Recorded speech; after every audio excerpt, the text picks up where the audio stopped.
Yes, na? Started. हाँ sir. Okay, sir. Good evening to all of you again. तो Saturday evening माने income tax. अच्छा, तो फिर इनकम टैक्स में आज हम लोग पीजीबीपी में जहाँ तक हुआ था उसके बाद कंटिन्यू करेंगे, ठीक है? माने पीजीबीपी में हम लोग ऑलरेडी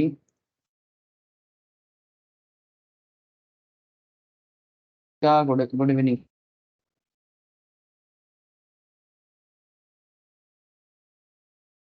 Good afternoon, sir. हाँ, गुड इवनिंग है सर, आफ्टरनून. Oh, ঠিক sorry, আছে, sir. Sorry. ঠিক আছে, ঠিক আছে. আরে আমি তো সকালবেলা মর্নিং হলে ইভিনিং বলি, মর্নিং এ, আর ইভিনিং এ মর্নিং বলি. স্টুডেন্টরা তোরাই শুধরে দিস. স্টক মার্কেট ক্লাস সকালবেলা হয় 9টা 9:30টায়, গুড ইভিনিং বলে ফেলি. সারাদিন গুড ইভিনিং গুড মর্নিং বলতে বলতে কখন যে কি বলি নিজেও জানি না. This is not mistake, this is habitual problem.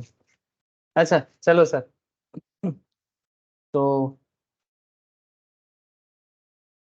Income tax PGBP में थोड़ा सा और दौड़ लगाते हैं. मैंने और भी कुछ चीजें हैं, जानना पड़ेगा सर. बिना जान के छुटकारा नहीं है सर. कितना जाने जब तक ना जान पाए.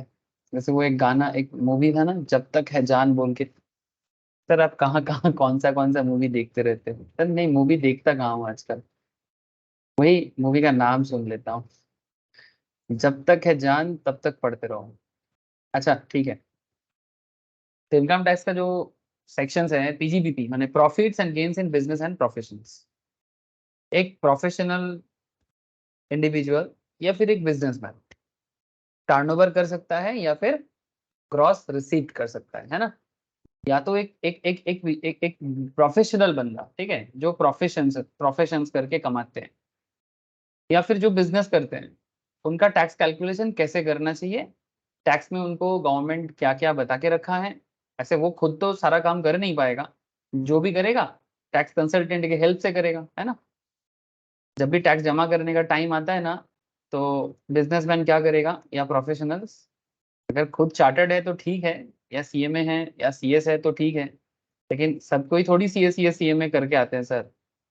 इन दैट केस वो लोग क्या करेगा, किसी कंसल्टेंट का हेल्प ले लेगा, है ना? किसी कंसल्टेंट का हेल्प ले लेगा. ज्यादातर लोग थोड़ी ना है, ज्यादातर लोग बिजनेस ही करते हैं. ज्यादातर लोग बिजनेस करते हैं या प्रोफेशन दूसरे प्रोफेशनल फील्ड से होंगे.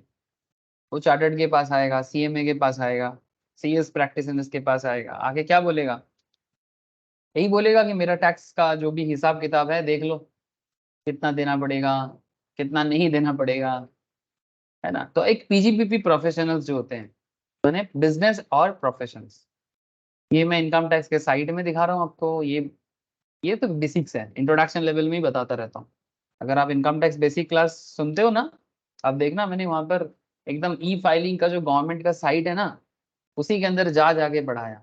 ठीक है, ये बहुत छोटा सा मैटर है. आप लोगों का जो सिलेबस है उसके सामने ये बहुत ही सिंपल चीजें हैं, बट ये भी बहुत इंपॉर्टेंट है. तो मैं आपको बस इतना बता रहा हूँ कि अगर आप एक सैलरीड हो तो वो सैलरी में कैलकुलेशंस होता है, उसका अलग प्रोविजंस है. अगर आप एक बिजनेस प्रोफेशनल फील्ड से हो तो उसका कैलकुलेशंस अलग है, ठीक है. अगर आप कैपिटल गेन करके कमाते हो उसका भी अलग हिसाब होता है. अगर आप एक अदर सोर्स हेड से कमाते हो उसका भी अलग हिसाब है. तो यहाँ पर आपके सामने ये सब बेसिक चीजें तो होता ही है, बट हम लोग बेसिक्स में नहीं है सर, हम लोग थोड़ा डेप्थ में है. मैं बेसिक का क्लास स्टार्ट करूंगा कुछ दिन बाद, तब आप लोग वापस बेसिक कर लेना. जिनका बेसिक्स अभी नहीं हुआ है वो लाइव क्लास में बेसिक कर लेना, डोंट वरी. फिलहाल पीजीबीपी का कॉन्सेप्ट को समझो.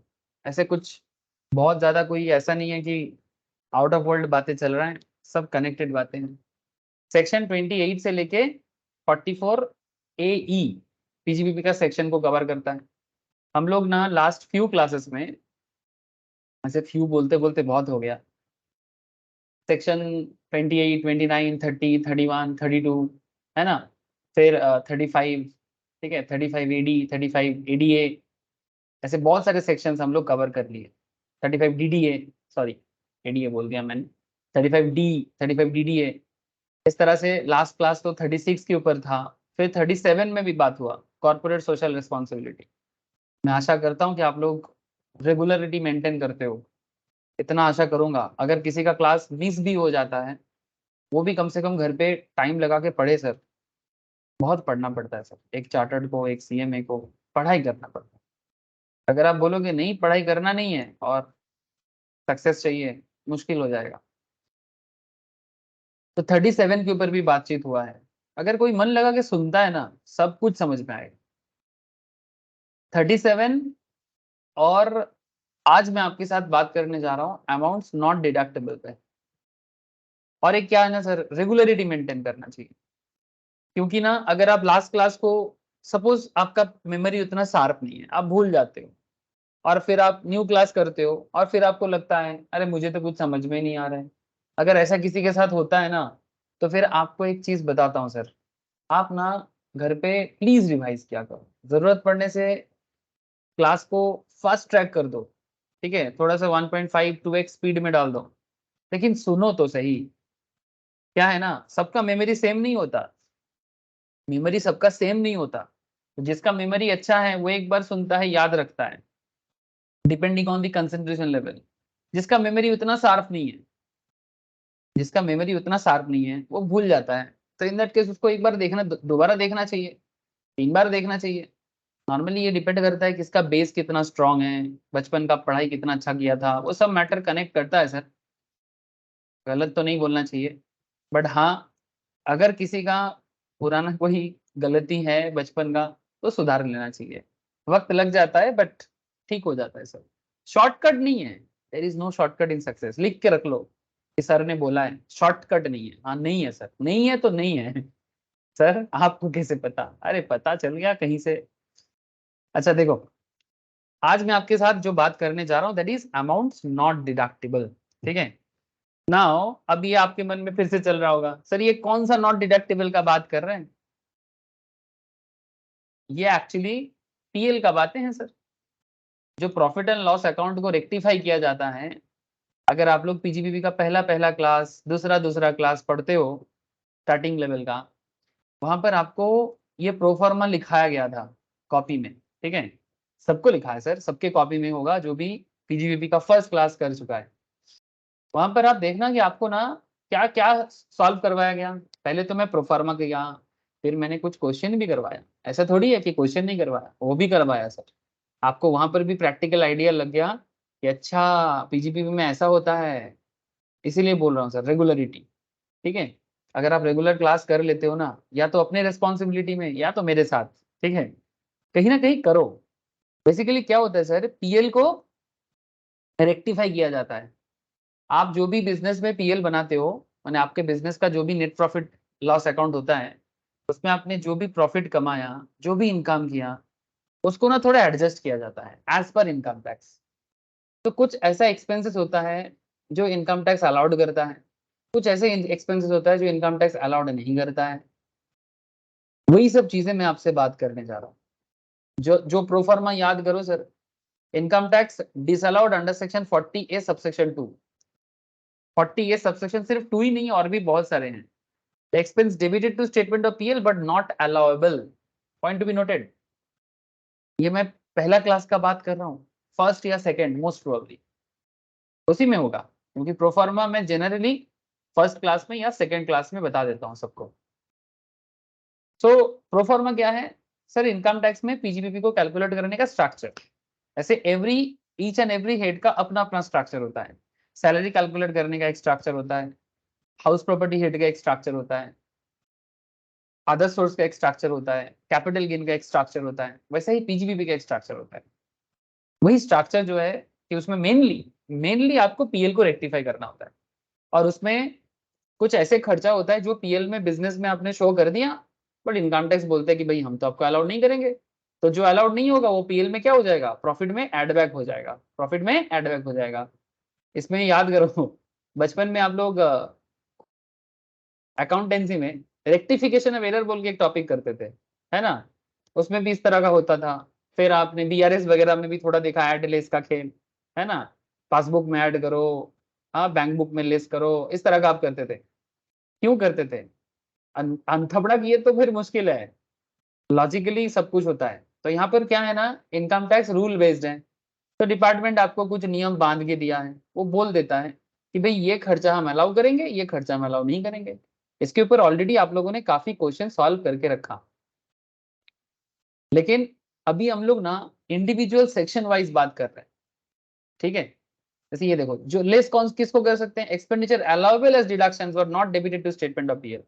जो ऑलरेडी मैंने लास्ट कुछ दिनों से एक एक सेक्शन पे बात किया, एक एक सेक्शन पे, कि वो खर्चा जो बिजनेस में अलाउ होता है बट किसी कारण से आपने नहीं किया, माने एसएससी ने नहीं किया या कंसल्टेंट ने एसएससी के लिए नहीं किया, उसे लेस करना है, माने प्रॉफिट से लेस हो जाएगा। इसके ऊपर ऑलरेडी प्रैक्टिकल क्वेश्चन सॉल्व है, प्लीज एक बार गो थ्रू करो।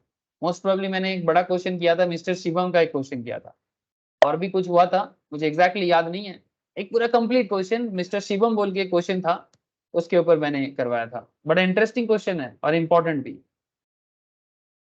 इस तरह से ultimately profits and gains of business and professions calculations हो जाता है, और जितना भी आप इनकम करोगे उसके ऊपर टैक्स रेट होता है स्लैब करके, वो स्लैब के हिसाब से टैक्स जमा करना पड़ता है। पर इतना आसान थोड़ी है कि बस कैलकुलेशन हो गया और जमा कर दिए। नहीं सर, स्लैब वगैरह में तो बहुत बाद में आना पड़ता है, स्लैब वगैरह में तो बहुत बाद में आना पड़ता है। उससे पहले आपको इंडिविजुअल लेवल पे चेक करना पड़ता है, एज पर पीजीबीपी चलना पड़ता है, एज पर पीजीबीपी चलना पड़ता है। तो जैसे कि आज हम लोग ऐसे पॉइंट पे आ गए सर, ऐसे पॉइंट पे आ गए जहां पर income tax department amounts not deductible का पूरा लिस्ट आपके सामने रख देता है। पीजीबीपी में कौन सा अमाउंट आप डिडक्ट नहीं कर सकते, अमाउंट नॉट डिडक्टेबल। सेक्शन 30 से लेके 37 तक बात कर लिए, सब डिडक्टेबल एरिया था with little bit adjustment. But हम लोग अभी 40 सेक्शंस में आ गए सर, जहां पर आपको एसएससी के हाथ में जो खर्चा डिडक्ट करने का मौका आपको नहीं मिलेगा। इस तरह का लंबा चौड़ा डिस्कशन है sir. 40A subsection 1, 40A subsection 1A, 40A subsection 2, 40A subsection 3, 40A subsection 5, 40A इस तरह का, मतलब ये कुछ इंपॉर्टेंट है 40 के अंदर, और भी है, और भी है, बट ये one of some popular sections, summary में सम पॉपुलर सेक्शंस को दिया गया है। इसके अलावा हम लोग 40B में जाएंगे, 40 सबसेक्शन बी, ये बहुत इंपॉर्टेंट है। आप मान के चलो कि ये आज का one of the hot topic चलेगा, 40 सबसेक्शन बी। सर क्या है इसमें, अरे मजा आएगा, थोड़ा वेट तो करो सर, मजा आएगा। पार्टनरशिप फार्म का कुछ कैलकुलेशंस है, wait sir, I will discuss, question भी करूंगा, मजा आ जाएगा सर। इनकम टैक्स बहुत सारा बात करता है, हमें वही बहुत सारे बातों के साथ चलना पड़ता है।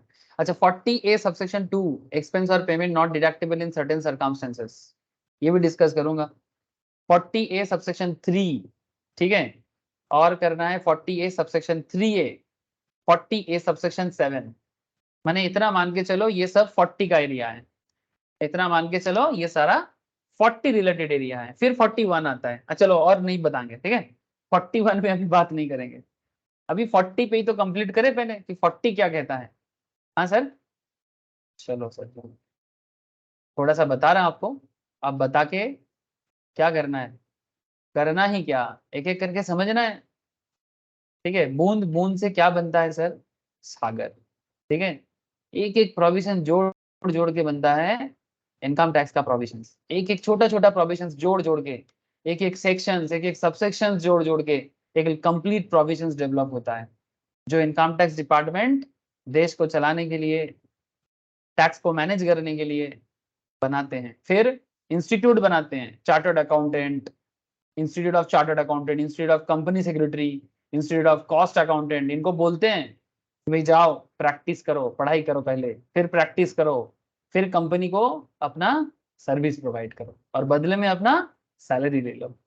सर क्या बताना चाहते हो आप, अरे बस वही बताया, डिपार्टमेंट रूल बनाते हैं देश के लिए, ठीक है, फिर इंस्टीट्यूट बनाते हैं कि इतना रूल तो बना दिया पर कौन पढ़ेगा, ठीक है, और कौन इसको मैनेज करेगा। फिर प्रोफेशनल आ गए आप लोग, तभी आप लोगों को पढ़ने का इतना भूख चढ़ जाता है, हाँ, कोई बताता है सीए कर ले, अच्छा सैलरी है, सीए में कर ले, नौकरी पक्का है, सीएस कर ले, बहुत डिमांड चल रहा है। क्यों? ये सब डिमांड कहाँ से आता है? थोड़ी ना आसमान से टपका और खजूर पे लटका। सुनने में अच्छा लगता है पैसा मिलेगा, बट उससे भी अच्छा लगना चाहिए पढ़ाई करके। सर आप ना बहुत बोलते हो, आप ना चुप रहो, हम लोग सब जानते हैं। आप जल्दी जल्दी सेक्शन सबसेक्शन को कंप्लीट करो और हम लोगों को घर जाने दो। हम लोगों को भूख लग जाता है, आप देरी करते हो। ओके सर, समझ गया, आप लोगों का मन का बात समझ गया। प्रोविजंस कहाँ चला गया? आ नहीं रहा है।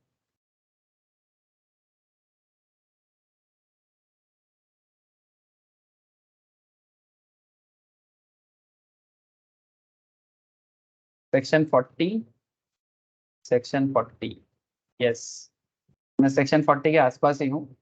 मैं आपको एक एक करके बताता हूँ सर। ये 40B है, ये इसमें चर्चा बहुत ज्यादा करेंगे, बट इससे पहले ना थोड़ा 40 रिलेटेड इंट्रोडक्शन लेवल 40 का बात करते हैं थोड़ा। डेल्टा लिमिटेड, एक सेकंड। सेक्शन 40 ये सबसेक्शन 1 है, ये भी बहुत इंपॉर्टेंट माना जाता है। यस, चलो ठीक है।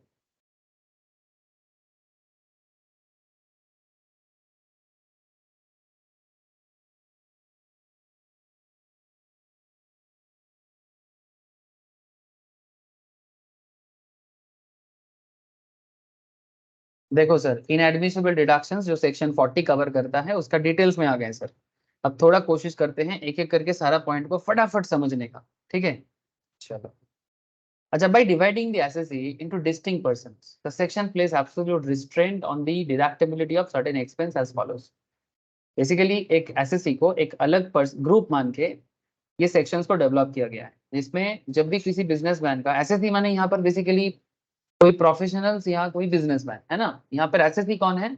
एसएससी बेसिकली उनको कहा जाता है जिनका टैक्स लायबिलिटी कैलकुलेट होता है ना। चाहे वो mister A B C D अरे गहरे नथु गहरे कोई भी हो सकता है ना, कोई भी जो भी बिजनेस करता है, प्रोफेशन करते हैं, उन्हें हम इस एरिया में कवर करेंगे। By dividing the SEC into distinct groups, this section places absolute restraint on the deductibility of certain expense as follows. In the case of any SEC, the following expenses are not deductible. कुछ expense ऐसे होते हैं जिसको SSC deduct नहीं कर सकता, लेकिन हम लोगों ने ऑलरेडी 30 से लेके 37 में डिडक्शन कर सकते हैं, ऐसे ऐसे पॉइंट पे बात की है। जो भी नेट प्रॉफिट होगा उससे डिडक्शन बनता था, ठीक है, 30 से 37 का जो एरिया है। बट 40 एरिया जो है वो बताते हैं कि आप डिडक्ट नहीं कर सकते। जैसे कि सेक्शन 40 सबसेक्शन ए क्लॉज 1, ठीक है, any interest royalty fees for technical service और other sum chargeable under this act which is payable outside India. अगर आप माने अगर एसएससी, आप माने यहाँ पर मैं बात बोलना चाह रहा हूँ एसएससी, एसएससी माने जिनका टैक्स लायबिलिटी कैलकुलेशंस हो रहा है। टैक्स लायबिलिटी किसका कैलकुलेशंस हो रहा है? किसी बिजनेसमैन का या किसी प्रोफेशनल्स का। उसमें से कोई चार्टर्ड भी हो सकता है, लॉयर हो सकता है, मेडिकल प्रैक्टिशनर्स हो सकता है, ठीक है। आप लोगों मैंने वो भी इंट्रोडक्शन टू पीजीबीपी में मैं बिजनेस एंड प्रोफेशंस के बीच का डिफरेंस भी बताया था, इसीलिए। तो any interest royalty fees for technical service और other sum chargeable under this act which is payable outside India, India के बाहर किसी को पे हो रहा है, in India to a non resident non corporate और to a foreign company, India के अंदर भी पेमेंट कर रहे हैं बट किसी नॉन कॉर्पोरेट को, किसी नॉन रेसिडेंट को, माने जो इंडिया का रेसिडेंट नहीं है, या फिर फॉरेन कंपनी को। जो लोग रेसिडेंशियल स्टेटस जानते हो, this is very important chapter in income tax. ये बेसिक्स का एरिया है, जो लोग जानते हो कॉन्ग्रेचुलेशन, जो नहीं जानते उनको मैं बेसिक्स करवाऊंगा, तो एक बार फिर से जान लेना सर। नॉर्मली वो 182 डेज वगैरह बहुत सारा चीज होता है ना सर, मैं फिर से नहीं बोलूंगा अभी। In India to a non resident non corporate और टू ए फॉरेन कंपनी, ठीक है, अगर आप इंडिया के अंदर ऐसे किसी को पे कर रहे हो on which tax is deductible at source, मैंने आप जब पेमेंट करते हो तो टीडीएस काट के पेमेंट किया करो, ठीक है। On which tax is deductible at source under chapter कितना है sir? 17B, and such tax has not been deducted or after deduction has not been paid on or before the due date, of filing return specified under section 139 subsection 1। Sir ये जो point मैंने discuss किया ये कोई new point नहीं था। Interesting है कि लास्ट दिन मैंने कुछ क्वेश्चंस करवा रहा था आप लोगों को। अगेन जो लोग रेगुलरली हो उनको पता है उस क्वेश्चन पे ऐसा ही एक क्वेश्चन था। लास्ट क्लास में जो प्रैक्टिस हो रहा था ना क्वेश्चंस का, आई थिंक ट्रू फॉल्स या स्टेटमेंट विद रीजंस, ऐसा कुछ क्वेश्चंस मैं सॉल्व करवा रहा था वेडनेसडे वाला क्लास। उस पे ये पॉइंट था ना, याद है सबको? मे बी आयन को, सैनॉन को, कोनिका को, मे बी जो लोग क्लास किए थे उनको पता होगा ये वाला सेक्शन था। प्लीज मुझे हाँ या ना बताओ सर।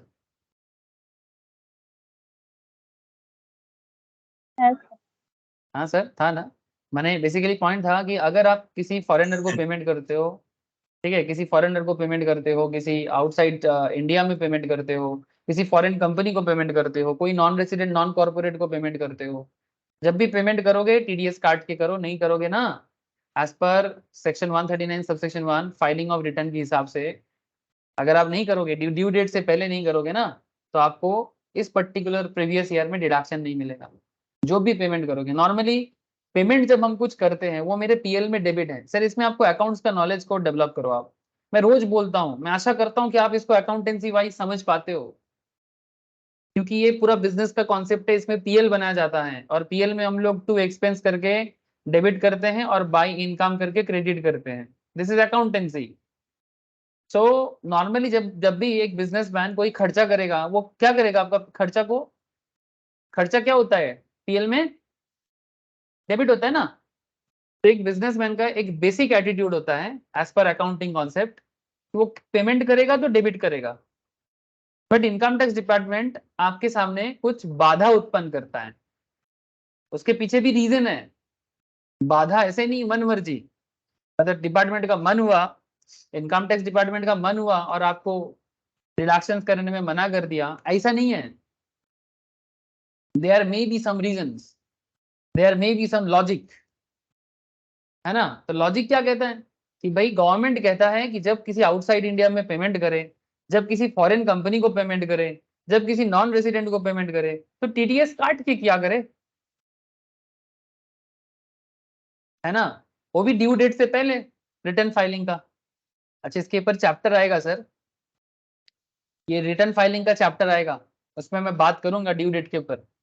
अभी नहीं कर रहा हूं, अभी बस इतना याद रखो कि ड्यू डेट जो होता है ना रिटर्न फाइलिंग करने का बिजनेस के लिए, इंडिविजुअल्स के लिए, वो सेक्शन है 139 सबसेक्शन 1, आपको ड्यू डेट से पहले कर लेना चाहिए।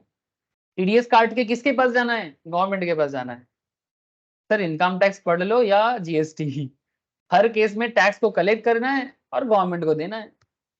ये डायरेक्ट टैक्स है, इसमें एसएससी का टैक्स डायरेक्टली गवर्नमेंट के घर में जाता है, इनडायरेक्ट टैक्स में जीएसटी है वो ट्रांसफर हो होके जाता है, लेकिन अल्टीमेटली जाएगा किसके पास भाई? सरकार के पास, है ना। सरकार है टैक्स लेने के लिए बैठा हुआ है सर। सर कुछ करता नहीं है, सब तो मार लेता है, नहीं नहीं सर ऐसा गलत बात है। करप्शन इज देयर बट बिना टैक्स का कंट्री थोड़ा सा भी नहीं चल पाएगा, थोड़ा सा भी नहीं चल पाएगा, बहुत भयंकर हालत हो जाएगा। So I hope you understand 40A subsection A, sorry 40 subsection A clause 1, ठीक है। तो टीडीएस काट के क्या करें? अच्छा ये टीडीएस का एक चैप्टर आने वाला है सर, ये चैप्टर एक्चुअली ये लास्ट में पढ़ाता हूँ नॉर्मली, अगर इस बार मुझे मौका मिले ना, मौका मिल जाएगा, ये TDS tax, TDS advance tax, TCS, ये चैप्टर में थोड़ा बीच में ले लूंगा क्योंकि ना हर चैप्टर जाता है, TDS related, advance tax related, tax collection at source related, ठीक है। तो बीच में एक बार पढ़ा देंगे ना तो इंडिविजुअल चैप्टर के अंदर मैंने सैलरी करने के टाइम पे, कैपिटल गेन के टाइम पे, टीजीबीपी के टाइम पे अगर टीडीएस बात आता है ना तो आपको ना अजीब नहीं लगेगा, ठीक है। कुछ क्वेश्चंस भी बीच बीच में पूछ लेते हैं, तो मैं देखता हूँ अगर मौका मिलता है तो मैं करा दूंगा, नहीं होगा तो लास्ट में कराएंगे। जिनका हो गया ना वो रिवाइज करें, बहुत वाइटल चैप्टर है, बहुत वाइटल चैप्टर है। गवर्नमेंट टीडीएस के थ्रू से, एडवांस टैक्स के थ्रू से, टीसीएस के थ्रू से, मैंने टीसीएस माने टैक्स कलेक्शन एट सोर्स के थ्रू से थोड़ा जल्दी जल्दी टैक्स कलेक्ट करना चाहता है, एडवांस भी बोलता है इसको, ठीक है। तो क्योंकि फॉरेनर के पास जाएगा ना इसलिए, तो ये सब बहुत सारे कॉन्सेप्ट है।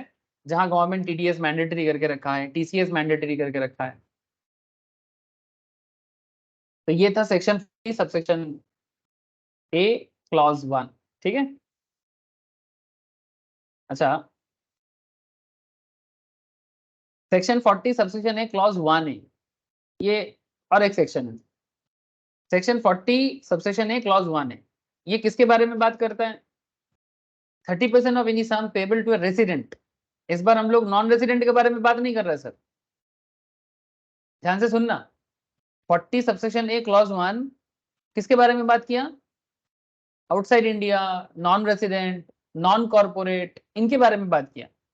और 40 ए सबसेक्शन 1 ही किसके बारे में बात कर रहे हैं? रेसिडेंट के बारे में बात कर रहे हैं। Sir who is resident?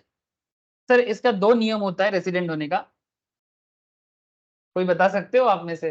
Resident किसको बोलते हैं? रेसिडेंशियल स्टेटस और सिटीजनशिप में फर्क होता है। सिटीजन का कॉन्सेप्ट अलग है, रेसिडेंट का कॉन्सेप्ट अलग है। मतलब इंडिया का सिटीजन होने से ही कोई इंडिया का रेसिडेंट नहीं बन जाता। रेसिडेंट कॉन्सेप्ट जो है ये इनकम टैक्स से बिलोंग होता है। कौन बोलेगा रेसिडेंट किसको कहते हैं? पुराना बातें हैं, बेसिक्स ऑफ इनकम टैक्स है। अरे बोलो। A resident means a person who stayed in India for at least 182 days. Okay, okay sir, और बस इतना ही? না আরেকটা আছে যেমন if a person stays for 60 days and more than 360 days in the previous consecutive 4 years. Okay sir, ठीक है। तो वो रेसिडेंशियल स्टेटस कौन से सेक्शंस में बोला गया है सर? सेक्शन 6। 16A. नहीं, सेक्शन 6, 16 नहीं, section 6, Section 6. sorry. Section 6 subsection 6, जिसमें रेसिडेंट के बारे में कहा गया कि अगर कोई बंदा इंडिया में 182 दिन रहते हैं, वो इंडिया का रेसिडेंट होता है पिछले साल में। यानी अगर आप 22-23 में हिसाब लगा रहे हो तो 23-24 is the current assessment year जब हिसाब हो रहा है। अगर 22-23 में इंडिया में 182 रहता है तो इंडिया का रेसिडेंट है। 60 डेज या पिछले 4 साल में 360 डेज रह जाता है तो भी इंडिया का रेसिडेंट है। ये सब रूल कहाँ पढ़ाया जाता है सर? रेसिडेंशियल स्टेटस में पढ़ाया जाता है। जिनका हो गया वो कॉन्ग्रेचुलेशन, मौज करे। जिनका नहीं हुआ वो बेसिक्स ऑफ इनकम टैक्स एक बार फॉलो कर सकता है, या फिर मैं कुछ दिन बाद वापस बेसिक स्टार्ट करूंगा तो कर लेना मेरे साथ साथ बेसिक, ठीक है। फिलहाल इतना जान लो, रेसिडेंट माने वो जो इंडिया का है, ठीक है, जो इंडिया में रहता है मेनली, और दुनिया में कहीं से भी इनकम करे उसे इंडिया में टैक्स देना पड़ता है। अगर आप इंडिया का रेसिडेंट होते हो ना, ग्लोबल इनकम पे इंडिया में टैक्स देना पड़ेगा। दुनिया में कहीं भी चले जाओ, ठीक है, लंदन देखा, पेरिस देखा, हाँ, जो भी देखा, हिंदुस्तान में रहते हो ना तो हिंदुस्तान में टैक्स दिया करो, ठीक है। सारे जहां से अच्छा हिंदुस्तान हमारा, माने टैक्स देने के लिए है। प्यार तो ऐसे होना चाहिए देश के प्रति। अच्छा, section 40 subsection A clause 1 A provides that 30% of any sum payable to a resident on which tax is deductible at source under chapter 17B shall be disallowed. 30% of any sum payable to a resident, कोई भी amount पे करना है उसका 30% भी अगर आप उनको पे करते हो ना तो टीडीएस काट के पे करो। मतलब किसी को मानो 1 लाख देना है तो उसका 30,000, तो 30,000 भी देते हो ना, 30,000 भी देते हो तो टीडीएस काट के दिया करो, जो भी रेट है टीडीएस का। टीडीएस रेट आपको कहां पता चलेगा? जब टीडीएस चैप्टर पढ़ाएंगे कि किस केस में कितना टीडीएस लग जाता है। 10%, 15%, 20%, 25%, 30%, अलग अलग केस में अलग अलग टीडीएस रेट होता है। स्टैंडर्ड एक 10% का रेट चलता ही है सर। वो मैं आपको ये टीडीएस चैप्टर के अंदर पढ़ाऊंगा। आपको अगर स्पेशल इच्छा हो जाए तो आप टीडीएस का नोट्स लेके पढ़ सकते हो कि टीडीएस का क्या रेट चल रहा है। आप लोग जब वर्किंग एम्प्लॉय बनोगे ना, कुछ लोग तो होते सिर्फ टीडीएस डिपार्टमेंट में ही काम करते हैं, सारा दिन टीडीएस का ही काम करता रहता है। कि टीडीएस अपने आप में ही एक बहुत बड़ा जगह है। ठीक है सर, जब आएंगे तब बताएंगे, जब आएंगे तब बताएंगे, फिलहाल इसको समझ लेते हैं। तो आपको यहाँ पर इतना सा बोला जा रहा है कि आप टीडीएस काट के पे करो। 30% of sum payable to a resident on which tax is deductible at source under chapter 17B shall be disallowed. अगर आप टीडीएस नहीं काटोगे, such tax has not been deducted or such tax after deduction has not been paid on or before the due date specified in section 139 subsection 1.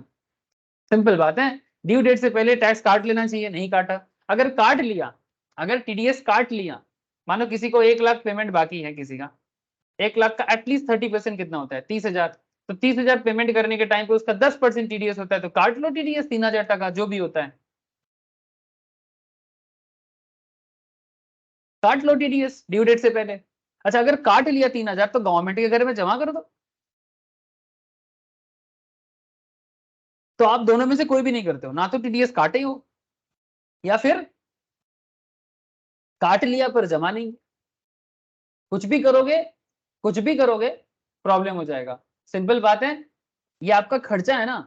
अच्छा, एक चीज मुझे बताओ, एक company जब अपने एम्प्लॉय को पेमेंट करता है, ठीक है, तो पेमेंट उसका एक्सपेंस है, या किसी को कोई कमीशन पे करना है वो उसका एक्सपेंस है। तो एक्सपेंस को डेबिट करना बिजनेस का एक बेसिक पीएल स्ट्रक्चर है, अकाउंटेंसी। कोई रॉकेट साइंस नहीं कर रहा हूं सर, पेमेंट मेरा खर्चा है, पेमेंट मेरा खर्चा है तो मैं खर्चा दिखाऊंगा। लेकिन गवर्नमेंट कुछ रूल आपके लिए सेट किया है कि भाई पेमेंट इसको करने से पहले, उनको करने से पहले टैक्स काट के पेमेंट करो, नहीं तो पीएल में बेनिफिट नहीं देंगे, पीएल में बेनिफिट नहीं देंगे। और पीएल का बेनिफिट ना मिलने का क्या प्रॉब्लम है, टैक्स लायबिलिटी इंक्रीज कर जाता है, टैक्स लायबिलिटी इंक्रीज कर जाता है। That is not welcoming by SSC, जो एक एसएससी के लिए अच्छा बात नहीं है और वो उसको कभी वेलकम नहीं करना चाहता। लेकिन कुछ रूल बांध दिया जाता है गवर्नमेंट की तरफ से। वही बात कहा, if in respect of such sum tax has been deducted in any subsequent year or has been deducted during the previous year but paid after the due date specified in section 139 subsection 1, 30% of such sum shall be allowed as deductions in the computing the income of the previous year in which such tax has been paid. जिस साल पे करेगा उस साल उनको deductions मिलेगा, ठीक है, जिस साल पे करेगा उस साल मिल जाएगा। इसका मैं आगे क्वेश्चन करवाऊंगा, ऐसा ऑलरेडी किया, ऑलरेडी इस तरह का क्वेश्चन हो गया सर, ऑलरेडी मैंने करवाया, फिर करवा दूंगा, आगे और भी क्वेश्चन होगा। लेकिन यहाँ पर मैं प्रोविजन थोड़ा सा बता दे रहा हूँ, प्रोविजन थोड़ा सा आपको मैं बता दे रहा हूँ। जैसे यहाँ पर एक एग्जांपल दिया है, tax on royalty paid to mister A resident, okay, देखो बोल दिया resident, has been deducted during the previous year 22-23। Mister A को पेमेंट किया, टीडीएस कलेक्ट मतलब कट किया, ठीक है। अच्छा, रॉयल्टी क्या होता है जानते हो? ये भी अकाउंटेंसी में ही सिखाया जाता है रॉयल्टी। रॉयल्टी बेसिकली उनको मिलता है, सपोज कोई इंडिविजुअल ने कोई फॉर्मूला बनाया और कोई बिजनेस उसका यूज कर रहा है, tax on royalty paid to mister A. जैसे मिस्टर ए ने कोई फॉर्मूला डेवलप किया होगा और उसी फॉर्मूला को कोई बिजनेस यूज कर रहा होगा। सपोज एक एक्स लिमिटेड है जिसने मिस्टर ए का फॉर्मूला को यूज करके अपना फार्मेसी बिजनेस में लेबोरेटरी को यूज करता है। तो फॉर्मूला का बहुत वैल्यू होता है सर। एक सिंपल सोडियम कार्बोनेट ही बोलते हैं उसको, क्या बोलते हैं, पेप्सी कोको कोला कैसे बनता है, पेप्सी कोको कोला में क्या साइंस है, सोडियम कार्बोनेट ऐसा कुछ होता है, जिसमें मुझे उतना नॉलेज नहीं है सर केमिस्ट्री का, तो फिर भी बेसिकली कार्बोनेटेड वाटर है इतना तो पता है, ठीक है। तो वो खाने के बाद क्या होता है, डकार आता है, पेट साफ क्या होता है पता नहीं, पर अंदर बहुत खोखला कर देता है ना, अंदर खोखला कर देता है ये कोल्ड ड्रिंक्स। हम लोग तो आवाज कर करके एकदम पहले पिज्जा खाते हैं और फिर कोल्ड ड्रिंक खाते हैं, it's a dangerous thing. Sir आप हेल्थ कॉन्शियस वाले इंसान कब हो गए? नहीं सर मैं उतना तो नहीं। अच्छा, पेप्सी कोको कोला का जो फॉर्मूला है, जिन्होंने भी डेवलप किया कंपनी को दिया, फिर कंपनी उसी फॉर्मूला को यूज करके लाखों करोड़ों कमा रहे हैं। आज नहीं 50 साल हो गया, ऑलमोस्ट 30-40 साल हो गया। एग्जैक्टली रॉयल्टी उसी को बोलते हैं। कोई कोई फॉर्मूला बनाते हैं तो फॉर्मूला के बदले रॉयल्टी दिया जाता है, समझ रहे? नो हाउ भी बोला जाता है इसको। तो tax on royalty paid to mister A resident has been deducted during the previous year 22-23. The same has to be paid by 31st July और 31st October. डिपेंड करता है ऑडिट होता है कि नहीं होता है इसके ऊपर। जैसे अभी 31st जुलाई किया, ठीक है, इंडिविजुअल लेवल पे, और एक डेट आएगा 31st अक्टूबर का बिजनेस के लिए। तो इंडिविजुअल के केस में 31 जुलाई, बिजनेस के केस में, कंपनी वगैरह के केस में 31 अक्टूबर, जिनका टैक्स ऑडिट वगैरह होता है। The same has to be paid by 31st July or 31st October, as the case may be. Otherwise, 30% of royalty paid would be disallowed. Otherwise, 30% of the royalty paid would be disallowed. यानी जितना royalty पे करेगा उसका 30% disallow कर देगा in computing the income of assessment year 23-24. If in respect of such royalty tax deducted during the previous year 22-23 has been paid after 31st July or 31st October 2023, 30% of such royalty would be disallowed as deductions in the year of payment. तो जिस particular year पे आप payment करोगे उस particular year में जितना आप payment करोगे उसका 30% डिसअलाउ करते हैं। एक काम करते हैं, इसको समझना और अच्छा हो जाएगा। ऐसे यहाँ पर एक चीज बोला है sir, students are advised to read this chapter before solving this questions. ठीक है, एक नोट दे के बोल दिया कि आप इस क्वेश्चन को करने से पहले advance tax, TDS and TCS का चैप्टर पढ़ के आओ, फिर ये क्वेश्चन सॉल्व करो। सर फिर भी हम लोग थोड़ा जरूरत कर रहे हैं, मैं थोड़ा साहस कर रहे हैं करने का। ठीक है, जो लोग कर चुके हो कोई बात नहीं सर, जो नहीं किया, मैक्सिमम नहीं किया, I know.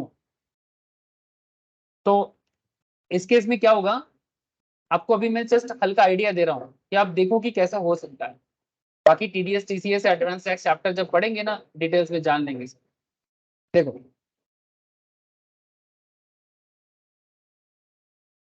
Delta limited credited the following amounts to the account of resident payees in the month of March 2023. Delta limited एक कंपनी है जिन्होंने क्या किया, किसी रेसिडेंट को पेमेंट किया without deduction of tax at source March 2023। What would be the consequence of non-deduction of tax at source by Delta Limited on these amounts during financial year 22-23?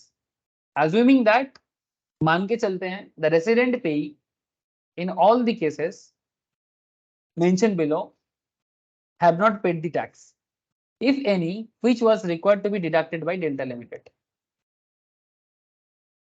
Exam मतलब questions complete करने दो। अपने employee को payment किया है, hello, salary to its employee, company अपना employee को payment कर रहा है, salary to its employee mister X, credited and paid in March 2023, 12 lakh का। Second point, directors remunerations, company में जो डायरेक्टर है उनको रेम्यूनरेशन दिया है डेल्टा लिमिटेड ने, credited in March 2023 and paid in April 2023, 28,000 का। ध्यान से सुनना। Would your answer change if Delta Limited has deducted tax on director remuneration in April 2023 at the time of payment and remitted the same in July 2023? क्या आपका answer change हो जाता? If Delta Limited has deducted tax on directors remunerations in April 2023, अगर deduct कर लेते अप्रैल में और payment remit करता, मैंने ट्रांसफर करता 2023 जुलाई में, क्या हमारा आंसर चेंज होता? क्वेश्चन कर रहा है। ऐसे तो ये क्वेश्चन बेसिकली इस क्वेश्चन को करना है ना, दो चैप्टर सामने आ जाता है। एक तो पीजीबीपी का क्वेश्चन है, पहला बात की ये एम्प्लॉयर का सवाल है, डेल्टा लिमिटेड अपने एम्प्लॉय को टीडीएस सॉरी पेमेंट काट के पेमेंट कर रहा है, टीडीएस काट रहा है कि नहीं काट रहा है, इसका ही इन्फॉर्मेशन दिया है। 12 लाख का पेमेंट किया है, सैलरी दिया है, डायरेक्टर को रेम्यूनरेशन दिया है 28,000 का। तो ऑब्वियस बात है कि ये पीजीबीपी का एरिया कवर कर रहे हैं, साथ में टीडीएस का बात भी कर रहे हैं। तो इन दैट केस है कि एम्प्लॉयर का टीडीएस काटने का रूल्स रेगुलेशंस का भी नॉलेज होना चाहिए। तो फिलहाल तो हम लोग टीडीएस चैप्टर कवर नहीं किए, पर जितना जरूरत है मैं आपको बता देता हूं। तो ऐसे क्वेश्चंस को करने के लिए आपको सबसे पहले प्रोविजंस जानना चाहिए कि क्या होता है। थोड़ा सा ट्रिकी बात चल रहा है, थोड़ा सुनो सर, थोड़ा सुनो। कुछ स्टूडेंट ऐसे होते हैं ना, चैप्टर वाइज पढ़ के जाता है, मानो सब चैप्टर पढ़ा, पीजीपीपी पढ़ के गया, सैलरी पढ़ के गया, और पीजीपीपी से ऐसा क्वेश्चन आ गया और टीडीएस के साथ जुड़ा हुआ है, और कभी जिंदगी में टीडीएस टीसीएस एडवांस टैक्स का चैप्टर खोल के ही नहीं देखा, फंस जाएगा एग्जाम में। किसी ने उनको बोला था, ऐसे क्या होता है ना, स्टूडेंट क्या करते हैं ना, सजेशन बनाते हैं और कौन से चैप्टर से कितना मार्क्स आता है, इस तरह का कुछ इंफॉर्मेशन ऑनलाइन से यूट्यूब करके या इंस्टीट्यूट के मैट को रेफर करके कलेक्ट करता है। फिर वो सोचता है कि भाई टीडीएस टीसीएस चैप्टर से ज्यादा मार्क्स नहीं आता है, तो एक काम करते हैं, इसको स्किप कर देते हैं। एग्जाम्पल दे रहा हूं, तो क्या हो जाएगा उसका?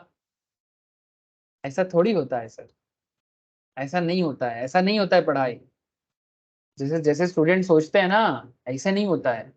इस चैप्टर से 15 मार्क्स आएगा तो हम इस चैप्टर को करके जाएंगे, इस चैप्टर से 5 मार्क्स आएगा, इसको स्किप कर देंगे। अरे भाई ऐसा नहीं है, each and every chapter is connected with each and everybody. तो चैप्टर कनेक्टेड है, कब कौन सा बात को कहाँ जोड़ के क्या सवाल कर दे, क्योंकि सब रियल लाइफ सिचुएशन क्रिएट करता है। तो ऐसा रिस्क ना उठाओ सर, जिस रिस्क का कोई मतलब ही नहीं। Non deductible of tax at source, माने अगर आप टीडीएस नहीं काटते हो on any sum payable to a resident on which tax deductible at source as per the provisions of chapter 17B would attract, जो सेक्शन क्या है 40 सबसेक्शन ए clause 1 है, जो डिसअलाउ करता है आपको, है ना। अगर आप रेसिडेंट को कुछ अमाउंट पे करते हो और बिना टीडीएस काट के पे करते हो तो 40 सबसेक्शन ए क्लॉज 1 है आपको डिसअलाउ करता है। Therefore non-deduction of tax at source on any sum paid by way of salary on which tax is deductible under section 192, माने टीडीएस जो काटोगे वो 192 वाला सेक्शन है। माने अगर मैं टीडीएस वाला एरिया दिखाऊं, ये वाला, ये देखो सबसे पहले 192 सामने आ रहा है, deduction of tax at source section 192 से 196। अभी इधर नहीं जाएंगे, बात करेंगे, ज्यादा बात नहीं करेंगे इधर, ठीक है, बट जरूरत होगा तो थोड़ा अंदर चले जाएंगे। तो सेक्शन 192 अगर टीडीएस काटने के बारे में बात करता है, non deduction of tax at source on any sum paid by way of salary on which tax is deductible under section 192 और एनी सम क्रेडिटेड और paid by way of directors remunerations on which tax is deductible under section 194J, माने director का जो रेम्युनरेशंस पे करने वाला section है वो कौन सा सेक्शन में बात होता है? इस 192 से 196 के बीच में ही पड़ता है 194J, ठीक है, इसके बीच में ही आता है section. Would attract disallowance at the rate 30% under section 40 subsection A clause 1 है। 30% आपको डिसअलाउ कर देगा। कैसा होता है मैं दिखाता हूं सर, दिखाता हूं, रुको। Whereas in case of salary, tax has to be deducted under section 192 at the time of payment, जब पेमेंट होगा तब टीडीएस काटो सैलरी के केस में। In case of director remuneration, tax has to be deducted at the time of credit of such sum to the account of the pay, जब director के account में credit कर रहे हो, माने पेमेंट नहीं कर रहे हो, क्रेडिट कर रहे हो एक्रूअल बेसिस में, और at the time of payment जो पहले होगा, माने डायरेक्टर के अकाउंट में क्रेडिट कर रहे हो, अकाउंटेंसी में क्रेडिट कर रहे हो। हम लोग नॉर्मली एक्रूअल बेसिस अकाउंटिंग करते हैं ना, जैसे ही क्रेडिट हो गया, भले ही एक्चुअल पेमेंट नहीं हुआ, तब भी टीडीएस काट सकते हैं, टीडीएस काटने का एंट्री कर सकते हैं। या फिर जब रियल पेमेंट होगा, जो पहले होगा, क्रेडिट पहले होगा तो क्रेडिट के ऊपर बेस करके डेट हिसाब करो, और अगर रियल पेमेंट जिस दिन होगा उस दिन के हिसाब से डेट हिसाब करो, व्हिचएवर इज अर्लियर। ये डायरेक्ट रेम्युनरेशंस के केस में बता रहा है, बट सैलरी के केस में जिस दिन पेमेंट होगा उसी दिन को लिया जाएगा। Therefore in both the cases, that is salary and direct remuneration, tax is deductible in the previous year vice days. Since salary was paid in that year and director remuneration was credited in that year, therefore the amount to be disallowed under section 40 subsection A clause 1A while computing business income कुछ ऐसा होगा। ध्यान से देखो, salary कितने का दिया है, क्वेश्चन का आंसर बहुत छोटा सा है, लेकिन इसका प्रोविजंस को समझना बहुत इंपॉर्टेंट है। आंसर में उतना भी कुछ बड़ा कुछ नहीं है। सैलरी पे कर रहे हो 12 लाख, लेकिन अगर आप टीडीएस कटिंग नहीं किए तो फिर आपको करना चाहिए था, tax is deductible under section 192, but आपने नहीं किया, तो आपको डिसअलाउ कितना करेगा, जितना आपने पेमेंट कर रहे हो, ठीक है। 12 लाख का 30% कितना होता है, डिसअलाउंस कितना हो जाएगा, 12 लाख का 30%, that is 3,60,000। Director remuneration TDS काटना चाहिए था, tax is deductible under section 194J without any threshold limit, 28,000 का पेमेंट था आपका, इसका 30% डिसअलाउ कर देगा। कुल मिला के आपका डिसअलाउड कितना हो जाएगा 3,68,400 40 सबसेक्शन ए क्लॉज 1 3,68,400 इतना आपका डिसअलाउड हो जाएगा, माने पीएल में आप डेबिट नहीं कर पाएंगे। समझ रहे हो सर हम लोग क्या बात कर रहे हैं? हम लोग पीएल में ये अमाउंट डेबिट नहीं कर पाएंगे एज पर इनकम टैक्स, भले ही हमने इनकम मतलब अकाउंटेंसी में करके आए हैं, बट इनकम टैक्स इसको अलाउड नहीं करेगा और ऐड बैक कर देगा। जितना भी नेट प्रॉफिट रहेगा ना उसके साथ ये अमाउंट को ऐड बैक कर देगा, और ऐड बैक करने से आपका प्रॉफिट बढ़ जाएगा, और प्रॉफिट बढ़ने से टैक्स लायबिलिटी बढ़ जाएगा। सिंपल सी बात है।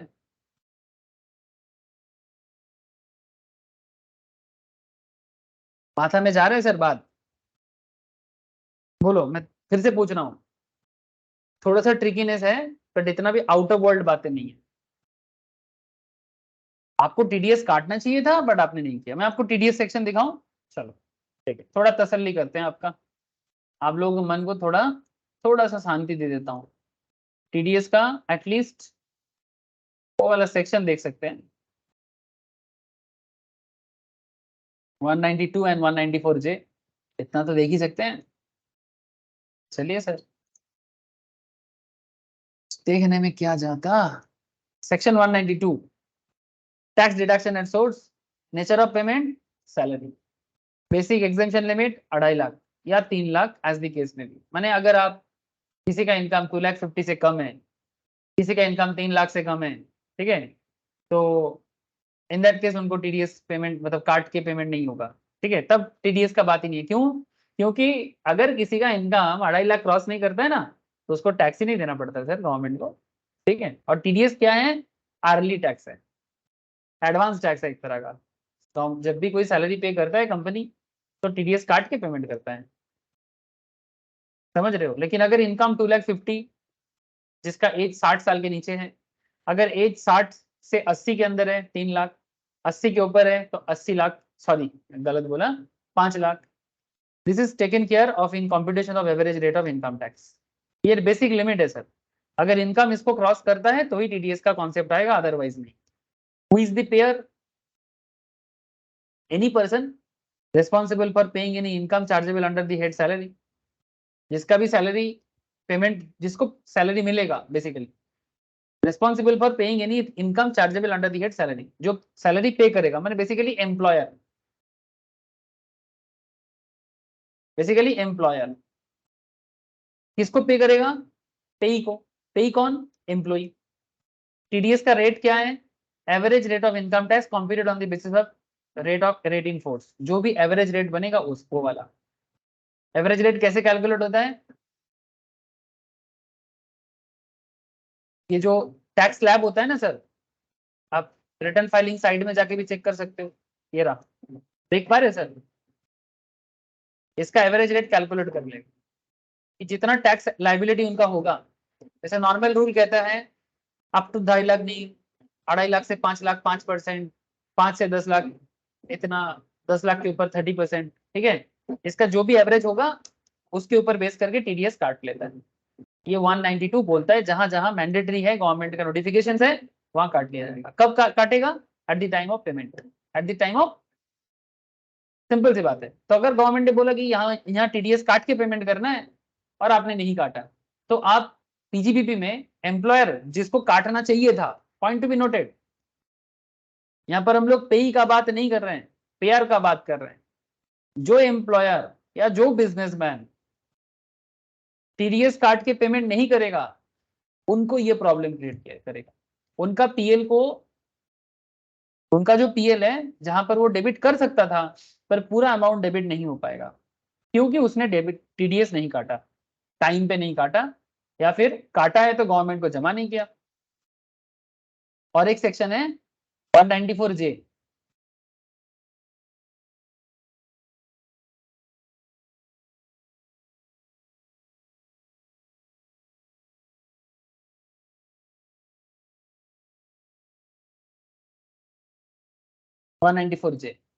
देख लो। फीस फॉर प्रोफेशनल और technical service, royalty, non compete fees, director remuneration etcetera.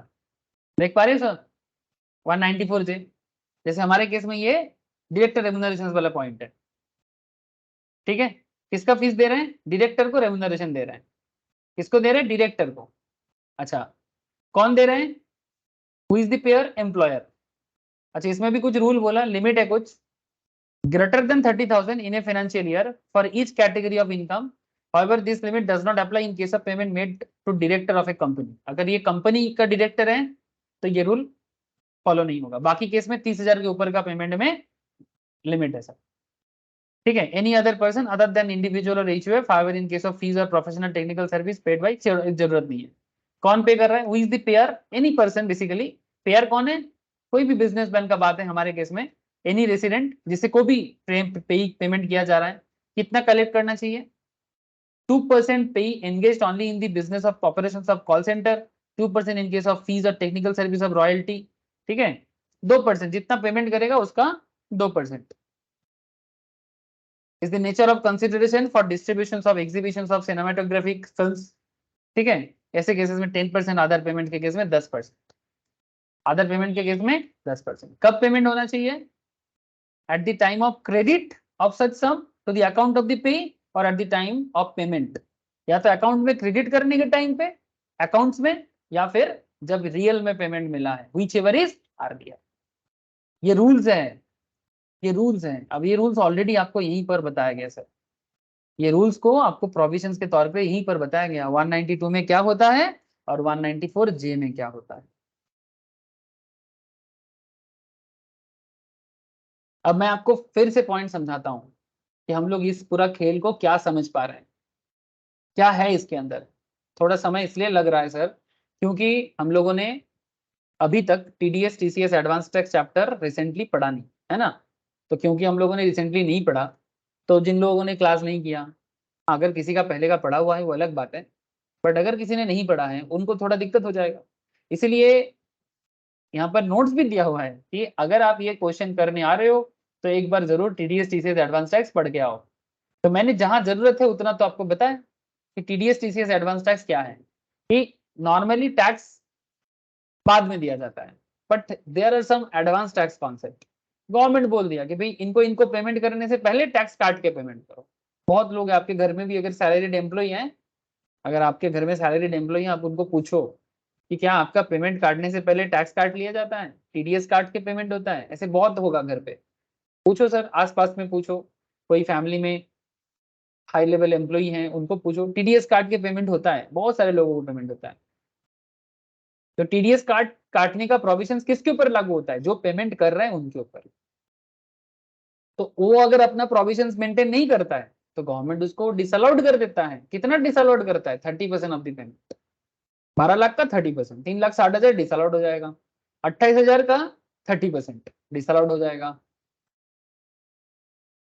सभी बुझते पाच्छे? हेलो, समझ में आ रहा है सर? प्लीज बताओ सर।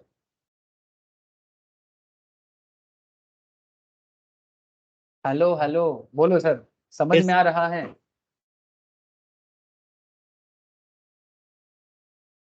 কি কারোর কি এরকম মনে হচ্ছে বোঝা যাচ্ছে না? আয়ান, কনিকা, বলো স্যার, প্রিয়া, ঋষভ, हाँ सर। বুঝতে পারছো কি পারছো না? হ্যাঁ কনিকা, हाँ বোঝা सर। গেছে? हाँ sir. Sir. Okay Yes, sir. Okay sir, ठीक है।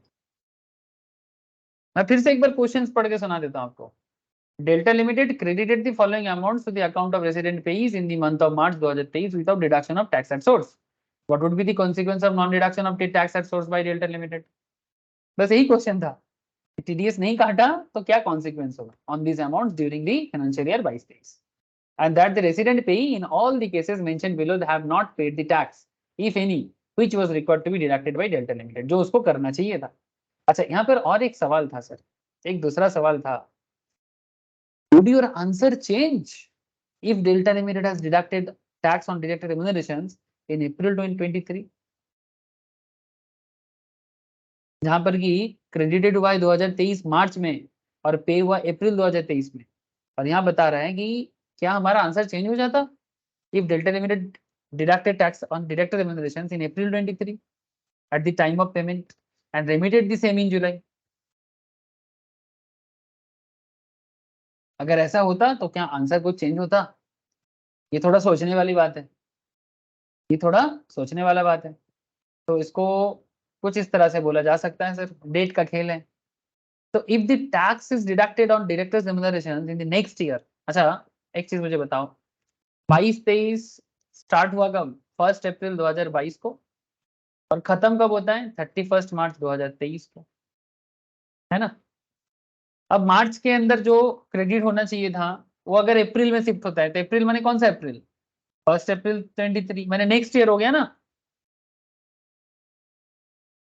So if the tax is deducted on direct remuneration in the next year, that is previous year 23-24, at the time of payment and remitted to the government, the amount of 8,400 would be allowed as deductions while computing the business income of assessment at 24-25.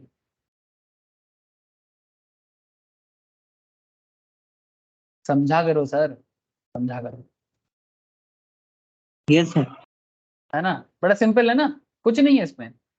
अगर ये shift कर जाएगा, director remuneration का जो TDS का payment cutting है, TDS का जो कट करना था 8,400, 28,000 का जो वैल्यूएशन है, ठीक है, 8,400 जो अमाउंट बन रहा है सर, ठीक है, ये अमाउंट आप अगर नेक्स्ट ईयर काट करते तो आपको नेक्स्ट ईयर में मिलता, इस साल नहीं मिलेगा। ये जो डिसअलाउंस का कॉन्सेप्ट है, ये आप अगले साल में हिसाब लगाओगे, है ना, वही बात बोला। If the tax at the deduction source next year by 23-24 at the time of payment and remitted to the government, the amount 8,400 would be allowed as deductions while computing the business income of 24-25. ये 8,400 अब 24-25 में allow कर सकते हो, 23-24 में तो नहीं हो पाएगा। अगर आप टीडीएस काटते तो, अगर आप टीडीएस काट लेते तो 24-25 में होता। 24-25 असेसमेंट ईयर माने प्रीवियस ईयर 23-24। नॉर्मली क्या होता है, 23-24 में इनकम करोगे और 24-25 में टैक्स पे करोगे, ये हिसाब है। तो बेसिकली आपके सामने टीडीएस रिलेटेड दो इंपॉर्टेंट पॉइंट डिस्कस हो गया, एक जब आप फॉरेनर को पे करते हो और एक जब आप रेजिडेंट को पे करते हो। याद रखें 30% का खेल है कि आपका डिसअलाउंस हो जाएगा 30%, आपका डिसअलाउंस हो जाएगा 30%, जितना पेमेंट वैल्यू रहेगा उसका 30% डिसअलाउड कर देगा करेंट प्रीवियस वैल्यू। बस ये बात का मेन ध्यान रखें, वही चीज आपको इतने देर से समझाने का कोशिश चल रहा था, ठीक है। चलो आगे बढ़ते हैं sir.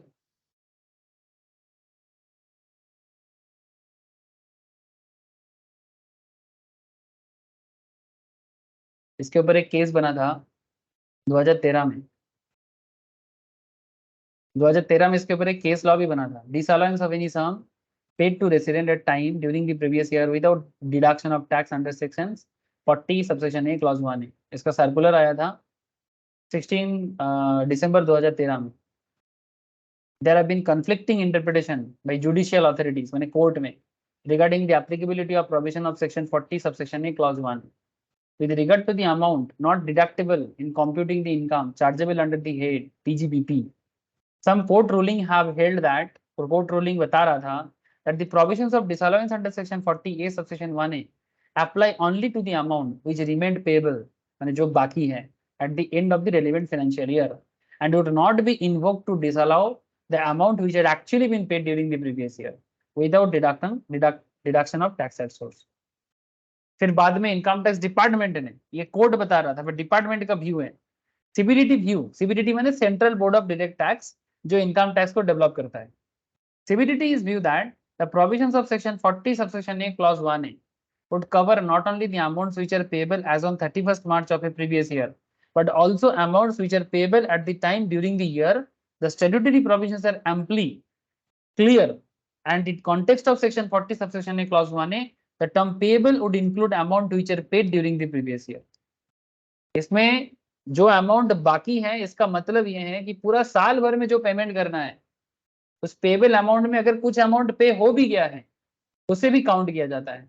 Payable would include, normally payable का मतलब क्या है, जो बाकी है, बट पेबल में अगर ड्यूरिंग द ईयर कुछ अमाउंट पे हो भी गया है, उसे भी काउंट किया जाएगा। यही लॉ का कॉन्सेप्ट है, ये डिपार्टमेंटल व्यू है। मैंने इनकम टैक्स का। The circular has further clarified, ये सर्कुलर को फिर क्लैरिफाई किया गया एंड हाई कोर्ट ने डिसाइड दिया, high court decide an issue contrary to the above departmental view, ठीक है। The departmental view shall not be operative in case the area following the jurisdiction of the relevant high court. अगर कोई area jurisdictional high court के अंदर आता है तो department का जो व्यू है ये काम नहीं करेगा। किसका काम करेगा? जुरिसडिक्शन का करेगा, ठीक है। यानी डिपार्टमेंट जो बोल रहे हैं कि पेएबल का मतलब है जो अमाउंट बाकी दे दिया उसको भी पेएबल मानेंगे, डिपार्टमेंटिकल का ये जो व्यू है इस व्यू को कोर्ट नहीं मान रहा है। ये सब चलता रहता है मार्केट में, समझा करो सर। आप बात समझ पा रहे हो ना?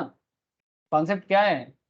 कॉन्सेप्ट बस इतना कहना चाहता है कि गवर्नमेंट का मानना है कि अगर कोई अमाउंट, जैसे यहाँ पर क्वेश्चन जो था बताया जा रहा था 12 लाख बाकी है, ठीक है, सैलरी, तो पेबल अमाउंट के ऊपर गवर्नमेंट बता रहे कि आप डिसअलाउंस करो कि जो बाकी अमाउंट है उसके ऊपर करो। अगर कोई अमाउंट पे हो चुका है तो उसके ऊपर तुम डिसअलाउंस नहीं कर सकते। मैंने 12 लाख में से हो सकता है कि आपने 5 लाख पे कर दिया, अभी 7 लाख बाकी है, तो अगर 7 लाख बाकी है तो उसका 30% करो। ये कोर्ट का मानना है, डिपार्टमेंट का मानना है नहीं, जो पे हुआ है मैंने हम लोग पूरा को ही पेबल मानेंगे, ऐसा बात करना चाह रहा है। इस मैटर को लेके एक डिस्प्यूट क्रिएट होकर रखा। चलो कुछ क्वेश्चन करते हैं। During the financial year 22-23 the following payments और expenditure were made incurred by mister Raja, a resident individual whose turnover during the year ended 31st March 2022 is 99 lakh। Mister राजा जो एक रेसिडेंट इंडिविजुअल है जिनका बिजनेस में turnover है 99 लाख, थोड़ा और कर लेता 1 करोड़ ही हो जाता। Interest of 45,000 was paid to Rahman and company, interest pay किया रहमान एंड कंपनी को, resident partnership firm without deduction of tax at source, TDS बिना टीडीएस काट के पेमेंट की। 10 lakh was paid as salary to a resident individual without deduction of tax at source. Commission of 1,16,000 was paid to Mr. Vidyasagar, a resident, कब किया? 2/7/2022, 2 जुलाई 2022 को, again without deducting TDS, ठीक है। 3 scenario आपके सामने है, आपको बताया जा रहा है ब्रीफली डिस्कस करके बताओ as per the provision of section 40 subsection A clause 1A,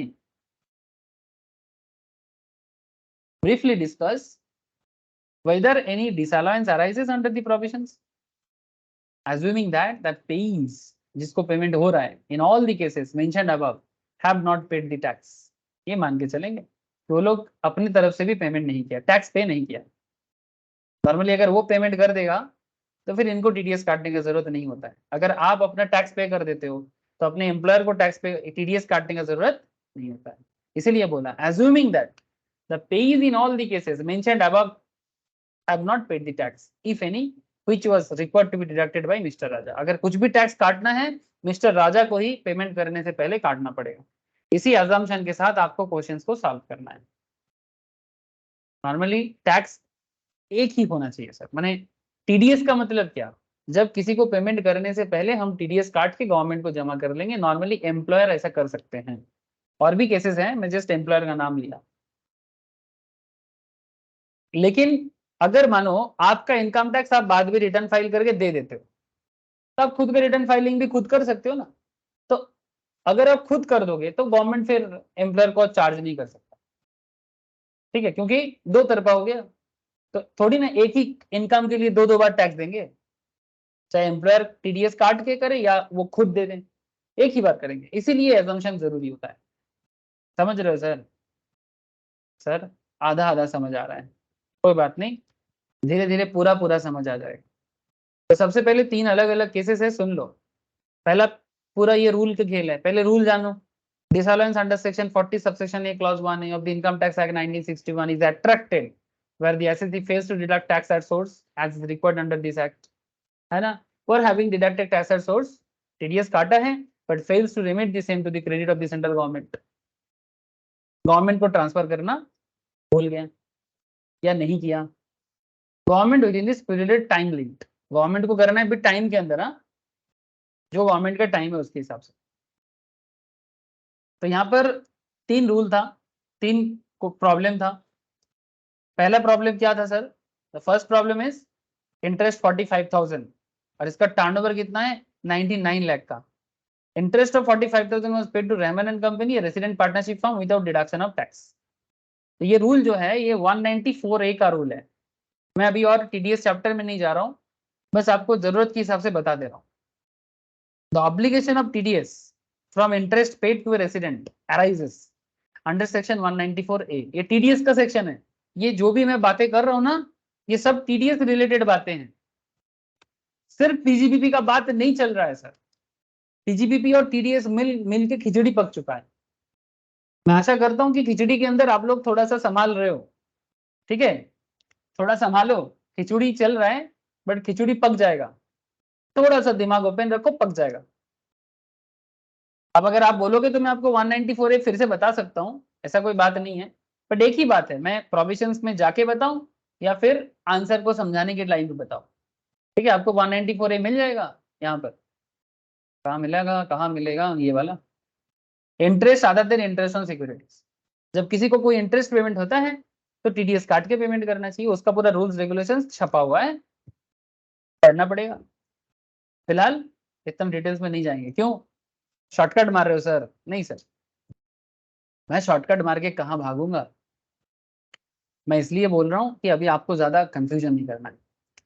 The obligations to deduct tax are sourced from interest paid to a resident arises under section 194A in case of an individual whose total turnover in the immediately preceding previous year, that is previous year 21-22, exceeds rupees 1 crore. ठीक है?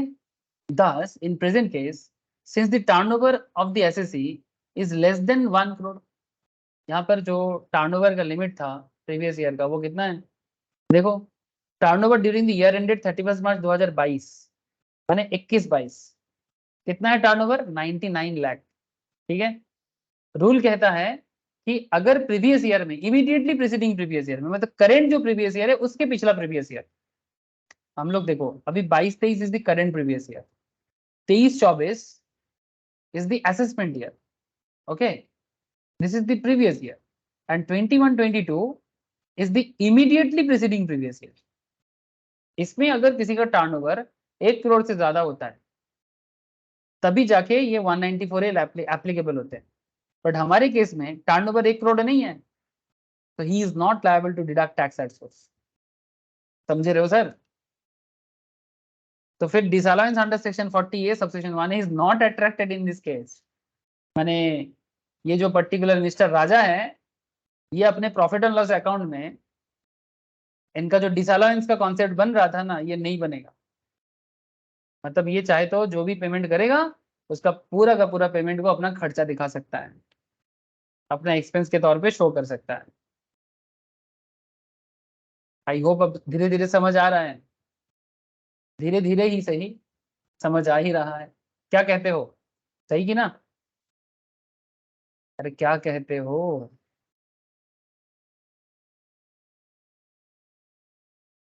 बोलो sir. हाँ, नहीं आया समझ, है ना? मतलब अगर, ओके सर, अगर 1 करोड़ क्रॉस कर जाता, ठीक है, तब क्या होता? तब उनको काटना पड़ता टीडीएस। लेकिन मिस्टर राजा के केस में 1 करोड़ के नीचे रह गया वो, immediate preceding previous year 22-23 current previous year, उससे पिछले वाला प्रीवियस ईयर। वही बात यहाँ पर लिखा हुआ है। ऐसे और भी बातें हैं, मैं वहां पर अभी नहीं जाना चाहता। जब टीडीएस चैप्टर में आऊंगा तब और डिटेल्स में आपको बता दूंगा। ठीक है, यही बात यहाँ पर करता है। Any person other than individual or HUF whose total sales, gross receipts or turnover from business or profession do not exceed 1 crore in case of business or 50 lakh in case of professions during the immediately preceding financial year, responsible for paying interest other than interest on securities. किसका काटेगा? Any resident का। Percentage भी दिया है 10%। कब काटेगा? At the time of credit of the income to the account of the payee और at the time of payment whichever is are.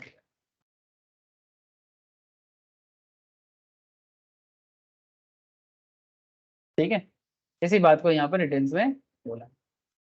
अब यहाँ पर मैं आपको 194A में और ज्यादा बात नहीं करता, आ जाता हूँ सर क्वेश्चंस पे। तो हमारा केस यहाँ पर पहला केस सॉल्व होता है। पहला केस सॉल्व होता है कि interest to 40 of rupees 45,000 was paid to Rahman and company resident partnership form without TDS, चलेगा बिकॉज उसका 1 करोड़ क्रॉस नहीं कर रहा है, इसलिए वो बच रहा है, तो डिसअलाउंस काम नहीं करेगा। सेकेंड पॉइंट क्या था? सब देखो सर, सब इंटेलेक्चुअल क्वेश्चन है, सुनने में लगता है अरे भाई क्या है, कुछ नहीं है, लेकिन इंटेलेक्चुअल है। आप अगर अंदर से नहीं जानोगे तो नहीं बोल पाओगे। 10 lakh was paid as salary to a resident individual without TDS। Salary पे कर रहे हैं बिना TDS का, चलेगा क्या? क्या ये डिसअलाउंस में आएगा? डिसअलाउंस ऑफ 30%, कितना डिसअलाउंस होता है? 30%, जितना पेमेंट रहेगा उसका 30% डिसअलाउंस नॉर्मली होता है। The disallowance of 30% of sums payable under section 40 subsection A clause 1A would be attracted in respect of all sums on which tax is deductible under chapter 17B section 192, which record deduction of tax at source from salary paid is covered under section 17B. The obligation to deduct tax at source under 192 arises in the hands of all SSC employer even if the turnover amount does not exceed 1 crore in the immediate preceding previous year। ये 192 कहता है sir, अभी मैं आपको 192 बता रहा था ना, उसी 192 में लिखा हुआ है कि अगर एसएससी एम्प्लॉयर है ना, एसएससी एम्प्लॉयर माने बिजनेसमैन का बात हो रहा है सर, बिजनेस पर्सन का बात हो रहा है।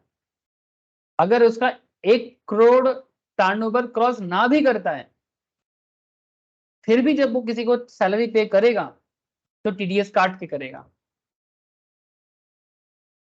Therefore, in the present case, the disallowance under section 40 subsection A clause 1A is attracted for failure to deduct tax at source under section 192 from salary payment.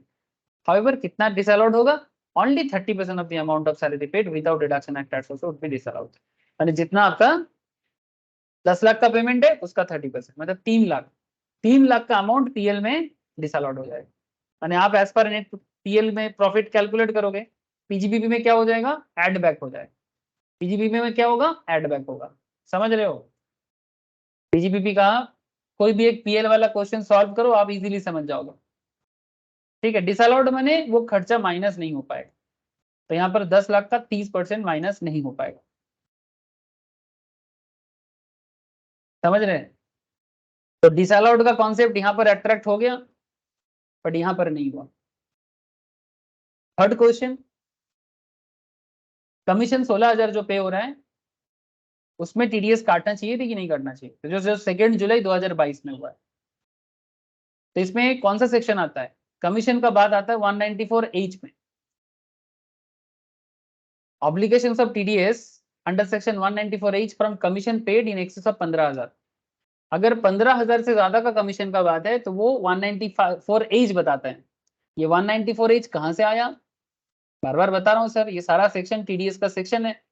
अब जाके देख सकते हो जी, ये रहा H।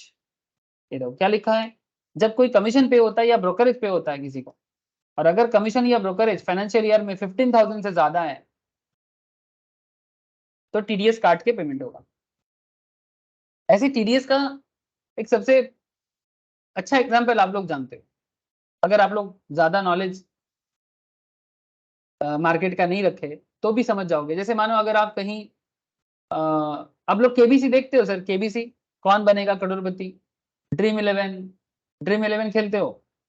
ऑनलाइन में जो जुआ होता है रे बाबा, क्रिकेट को लेके, फुटबॉल को लेके। हाँ, अब देखना अगर आपकी कुछ भी जीतते हो ना, ड्रीम इलेवन में नॉर्मली 10,000 के ऊपर अगर कुछ भी जीतते हो, गवर्नमेंट आपको, अगर मानो आपने 1 लाख जीता तो आपको पेमेंट करने से पहले ना पैसा काट लेगा। जो भी बंदा केबीसी जीत के आता है, और मानो किसी ने केबीसी में जाके 1 करोड़ जीत लिया, तो इसमें नॉर्मली ये गेमिंग है ना, तो गेमिंग वगैरह में 30% टैक्स होता है। 1 करोड़ का 30% काटेगा, ये 30% क्या है? टीडीएस है, मैंने एक्चुअली टैक्स ही है, टैक्स का ही दूसरा नाम। अगर पहले ले लिया जाए तो उसे टैक्स डिडक्टेड एट सोर्स कहते हैं। नॉर्मली ये सब चीजों में 30% टैक्स लगता है फ्लैट। तो आप जब केबीसी के सो से निकलोगे पैसा लेके, आपके अकाउंट में जमा होने से पहले ही 30% काट लेंगे। 1 करोड़ जीतोगे तो 30% गवर्नमेंट के घर में जाएगा, आपके पास 70 लाख आएगा। तो एक्चुअल में आप करोड़पति बने क्या? हेलो, एक्चुअल में करोड़पति बने? हकीकत क्या कहता है? लाखपति बने।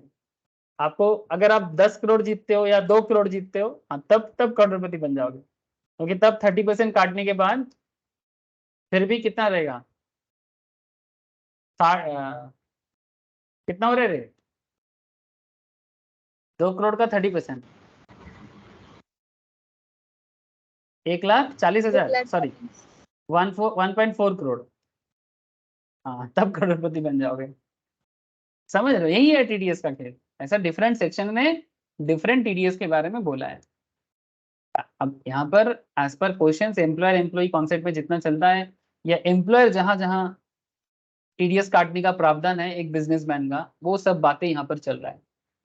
तो 15,000 के ज्यादा के केस में 194H आ जाता है। Resident arises in case of individual whose total turnover in the immediately preceding previous year, that is 21/22 exceeds 1 crore. Thus, in the present case, since the turnover of the SSE is less than 1 crore, he is not liable to deduct tax at source under section 194H. Mr. Raja is not required to deduct tax at source under section 194M also, since the aggregate of such commission to Mr. Vidyasagar does not exceed 50 lakh during the previous year 22-23. 194M का भी एक area है, अगर वहां पर aggregate commission 50 lakh से ज्यादा होता तो भी उनको टीडीएस काटने की जरूरत होता, बट वो भी नहीं होगा।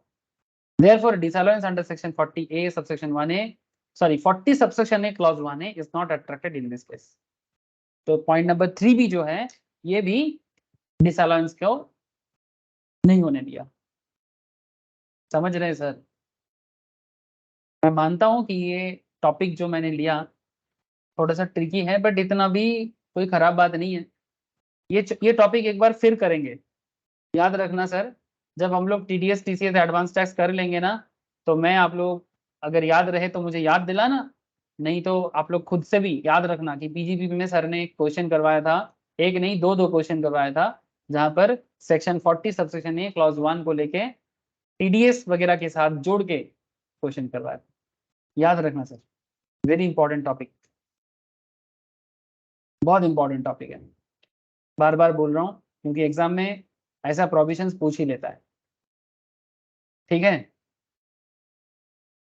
बाकी और भी पॉइंट्स हैं, जैसे 40 subsection 2, 40 subsection A clause 2, any sum paid on account of any rate of tax levied on profits on the basis or in proportions of profits or gains of any business or professions, तो भी ये भी disallowed है। It is clarified that the term tax shall include and shall be deemed to have been always included in any surcharge or cess on such tax, and tax including surcharge and cess would be disallowed while computing business income. Very important point sir। 40A subsection 2, income tax का calculate करने के time पे जब हम लोग PGP में जब हम लोग रेक्टिफिकेशन करते हैं ना, पीजीपीपी का रेक्टिफिकेशन मैं आपको बार बार बताता रहता हूँ कि सबसे पहले हम लोग एज पर नेट प्रॉफिट करते हैं। तो इनकम टैक्स में इनकम टैक्स माइनस नहीं कर सकते, point be noted. Income tax में इनकम टैक्स डिसअलाउड है। ये मैं फॉर्मेट बताने के टाइम पे आपको सबसे पहले ही बताया था कि इनकम टैक्स में इनकम टैक्स अलाउड नहीं है, इसीलिए ये देखो सेकेंड पॉइंट, सेक्शन 40 सबसेक्शन ए क्लॉज 2, इनकम टैक्स कैलकुलेट करने के लिए इनकम टैक्स को डिडक्ट करना ये आपको डिपार्टमेंट अलाउड नहीं करेगा, इसीलिए डिसअलाउड कर देता है। और ये बात कहाँ कहा गया है? ये कहा गया है सेक्शन 40 सबसेक्शन ए क्लॉज 2 के अंदर।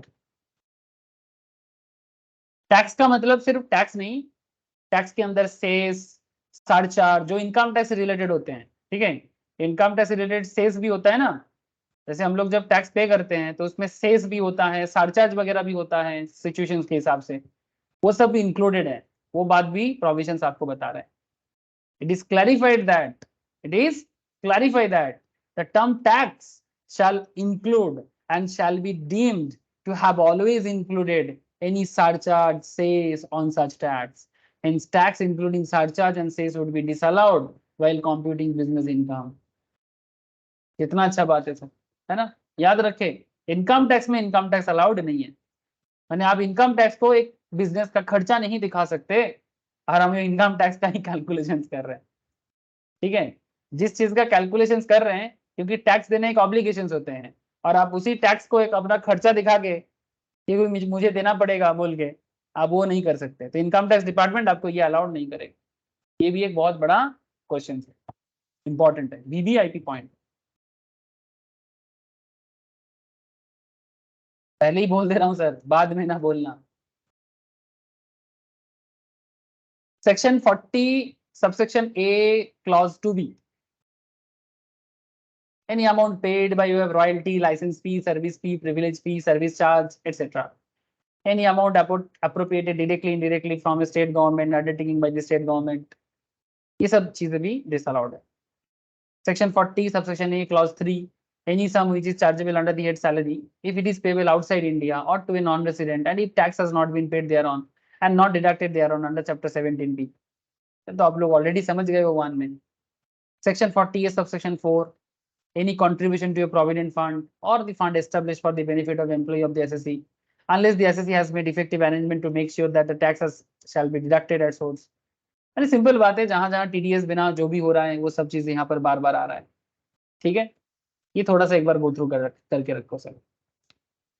अब मैं बात करूंगा, अच्छा ये भी एक पॉइंट सुन लो सर, सेक्शन 40 सबसेक्शन है clause 5, tax paid on perquisites on behalf of employ is not deductible. Tax pay करना था आपके एम्प्लॉय को, सैलरी चैप्टर जो लोग कवर कर चुके हो, income tax income under the salary, salary में कॉन्सेप्ट आता है सर परक्विजिट्स। ठीक है, परक्विजिट्स माने एम्प्लॉय अपने एम्प्लॉयर को, सॉरी गलत बोला, एम्प्लॉयर अपने एम्प्लॉय को कुछ बेनिफिट देता है, एम्प्लॉयर अपने एम्प्लॉय को कुछ बेनिफिट देता है। Benefit in the sense company का गाड़ी यूज करने दे सकता है, कंपनी को कूपन दे सकता है शॉपिंग करने के लिए। ठीक है, कंपनी को घर में काम वाली रखने का पैसा दे सकता है, होम सर्वेंट का पैसा दे सकता है, बहुत सारे गैस कनेक्शन का खर्चा दे सकता है, वैराइटीज ऑफ परक्विजिट्स होते हैं सर। ये सैलरी चैप्टर में ऑलरेडी जो लोग कर चुके हो दे नो, जो नहीं किए बाद में सैलरी चैप्टर करेगा तब डिटेल्स में पढ़ाऊंगा। बात इतना सा है sir, tax paid on perquisites on behalf of employees. तो एक एम्प्लॉयर जब अपने एम्प्लॉय के बिहाफ में परक्विजिट्स पे कर रहा है और उसका परक्विजिट क्या कर रहा है, जो टैक्स एम्प्लॉय को पे करना था वो एम्प्लॉयर दे रहा है।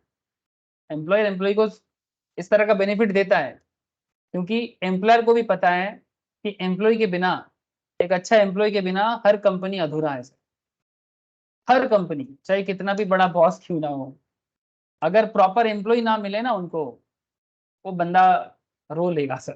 हाँ सर, जेन्युइन बता रहा हूँ आपको, रो लेगा। बड़ा से बड़ा बिजनेस चलता है, इसमें एक बहुत इंपॉर्टेंट डिसीजन मेकिंग प्रोसेस होता है कि अच्छे एम्प्लॉय को रखना, और अच्छा एम्प्लॉय को दिल जीतना पड़ता है, उसे जरूरत पड़ने से बेनिफिट देना पड़ता है, नहीं तो वो काम नहीं करेगा सर। ऐसे ही जॉब नहीं है, हाँ लोगों को जॉब नहीं मिलता कुछ भी कर लेगा लोग, नहीं सर ऐसा बात नहीं है। हम लोगों को जो टीवी में दिखाया जाता है पूरा खेल उतना नहीं है। ठीक है, क्वालिटी बोल के भी कुछ चीज होते हैं, तो ऐसे केसेस में एम्प्लॉय बार्गेन करता है, जिनका क्वालिटी होता है वो बार्गेन करके ले लेता है। ठीक है, कि हमें ये सब चाहिए, नहीं तो हम काम नहीं करें। इवन एम्प्लॉय का टैक्स लाइबिलिटी भी एम्प्लॉयर पे करेगा, और एम्प्लॉयर माने जो ओनर है बिजनेस का, वो उसको अपना खर्चा दिखाएगा। अरे भाई एम्प्लॉय का खर्चा है, तुम दे रहे हो अच्छा बात है, पर तुम उसको पीएल में डेबिट नहीं कर सकते। माने टू एम्प्लॉय परक्विजिट बोल के कोई खर्चा दिखा के, ठीक है, स्पेशली टैक्स का खर्चा, परक्विजिट खर्चा है इट्स ओके, टैक्स का खर्चा जो एम्प्लॉय का खर्चा है, अब एम्प्लॉय का टैक्स एम्प्लॉयर भरेगा, तो गवर्नमेंट कहता है, डिपार्टमेंट कहता है भाई डिसअलाउड है income tax. In case of an employee deriving income in the nature of perquisites other than monetary payments, the amount of tax on such income paid by his employer is exempt from tax in the hands of employee. Yes, employee के हाथ में exempted है। Correspondingly, जो tax actually employ को पे करना था, suppose mister x एक एम्प्लॉयर है और मिस्टर ए एक एम्प्लॉय है, डबल ई माने एम्प्लॉय, ई आर माने एम्प्लॉयर। तो एम्प्लॉयर जब एम्प्लॉय का टैक्स पे कर रहे हैं, तो correspondingly such payment is not allowed as deduction from the income of the employer. Thus the payment of tax on non-monetary perquisites by an employer on behalf of employee will be exempt from tax in the hands of employee but will not be allowed as deduction in the hands of employer. Employer जब अपना PL बनाएगा ना तो employ का tax पे कर रहा है, ये उसका खर्चा है, लेकिन ये खर्चा वो डिसअलाउड नहीं कर सकता है। सेक्शन 40 सबसेक्शन ए क्लॉज 5 ये डिसअलाउड खर्चा का एक अनदर एग्जांपल है।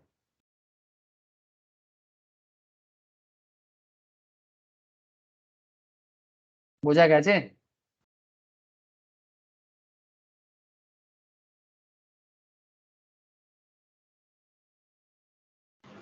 हाँ सर। एक छोटा सा पॉइंट इसमें ऐड कर लो, in case of any firm assessable as such और लिमिटेड लायबिलिटी पार्टनरशिप, ये जो अमाउंट का बात ऊपर कर रहे थे वो डिडक्टेबल होगा बिजनेस इनकम पे, अगर वो फार्म है या एलएलपी है उनके केस में।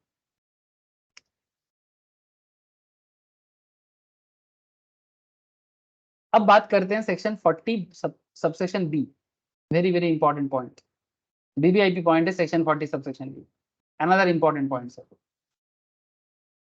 40 सबसेक्शन बी क्या बात करता है? 40 subsection B remuneration to non working partner के बारे में बात करता है। सर ये पार्टनरशिप बिजनेस का बात है क्या? हाँ सर, अब उसी के बारे में मैं बात करूंगा आपके। The case of any firm assessable as such और limited liability partnership firm, normal partnership firm जो 1930s के हिसाब से चलता है ना, और एक पार्टनरशिप बिजनेस जो 2008 एलएलपी के एक्ट के हिसाब से चलता है। ये सब तो फाउंडेशन लेवल लॉ है सर। सीएमए इंटर वाले इसको इंटर में भी पढ़ता है, सीएस एग्जीक्यूटिव में बिजनेस लॉ में भी है, सिर्फ चार्टर्ड अकाउंटेंट इसको फाउंडेशन में पढ़ता है। एलएलपी, पार्टनरशिप, और CMA inter student, CS executive वाले स्टूडेंट्स की इसको इंटर में पढ़ने का मौका मिलता है। तो एलएलपी या पार्टनरशिप दोनों ही पार्टनरशिप है, बस थोड़ा सा फर्क है वो बिजनेस लॉ में बताऊंगा सर। तो remuneration to non working partner, who is non working partner, मैंने पार्टनर है पर काम नहीं करता। Any salary, bonus, commission, remunerations by whatever name called, remunerations माने सैलरी बेसिकली। अब सैलरी भी हो सकता है, बोनस भी हो सकता है, कमीशन भी हो सकता है, कुछ भी नाम से पुकारो भाई, पैसा तेरा कितना नाम है सर। किसी को सैलरी मिले तो भी पैसा, किसी को वेजेस दो तो भी पैसा, भगवान के द्वार पे जाके दक्षिणा दो वो भी पैसा, टीचर को फीस दो वो भी पैसा, डॉक्टर को फीस दो वो भी पैसा, भिखारी को दान दो वो भी पैसा। हाँ सर, पुलिस को घूस दो वो भी पैसा। पैसा तेरा कितना नाम, जिस नाम से भी पुकारो पैसा तो पैसा ही रहेगा सर। आप एक काम करो, आप कभी बन जाओ, नहीं सर इतना औकात नहीं है। Remuneration to non working partner, any salary, bonus, commission, remunerations by whatever name called to any partner who is not a working partner, माने sleeping partner.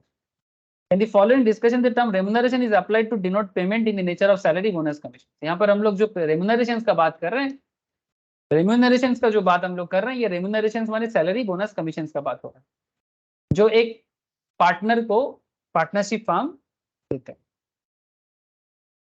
Remunerations to a working partner not authorized by deed, partnership deed में authority नहीं है, ऐसा कोई खर्चा partnership firm दे रहा है। Any remunerations paid to the working partner और interest to any partner which is not authorised by और which is inconsistent with the terms of the partnership deed. मैंने पार्टनरशिप का जो डीड बनाया ना उसमें ऐसा कुछ पेमेंट के बारे में कुछ बोला नहीं है। सपोज एबीसीडी पार्टनर बना है, उसमें सी को कोई ऐसा पेमेंट दिया जा रहा है स्पेशल करके 1 लाख या 2 लाख या 5 लाख जो भी हो, जो कि पार्टनरशिप डीड में ऑथराइज नहीं है, तो फिर क्यों दे रहे हो भाई? अगर दे रहे हो तो दे सकते हो, पर उसको पीएल में खर्चा मत दिखाओ, क्योंकि टैक्स में बेनिफिट हो जाएगा और डिपार्टमेंट आपको ऐसा बेनिफिट लेने पे रोकता है। अनदर पॉइंट सर, इंटरेस्ट को लेके,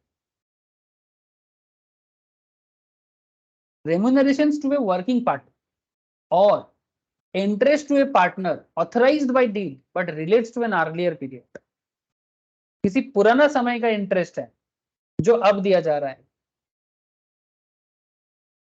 it is possible that the current partnership deed may authorize payment of remunerations to any working partner or interest to any partner for a period which is prior to the date of the current partnership deed. Current deed से पुराना है जो अभी भी दिया जा रहा है, मैंने डीड को अपडेट नहीं किया गया, अमेंड नहीं किया गया.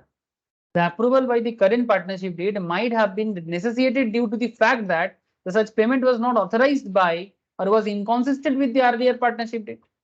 Such payment of remunerations or interest will be also be disallowed.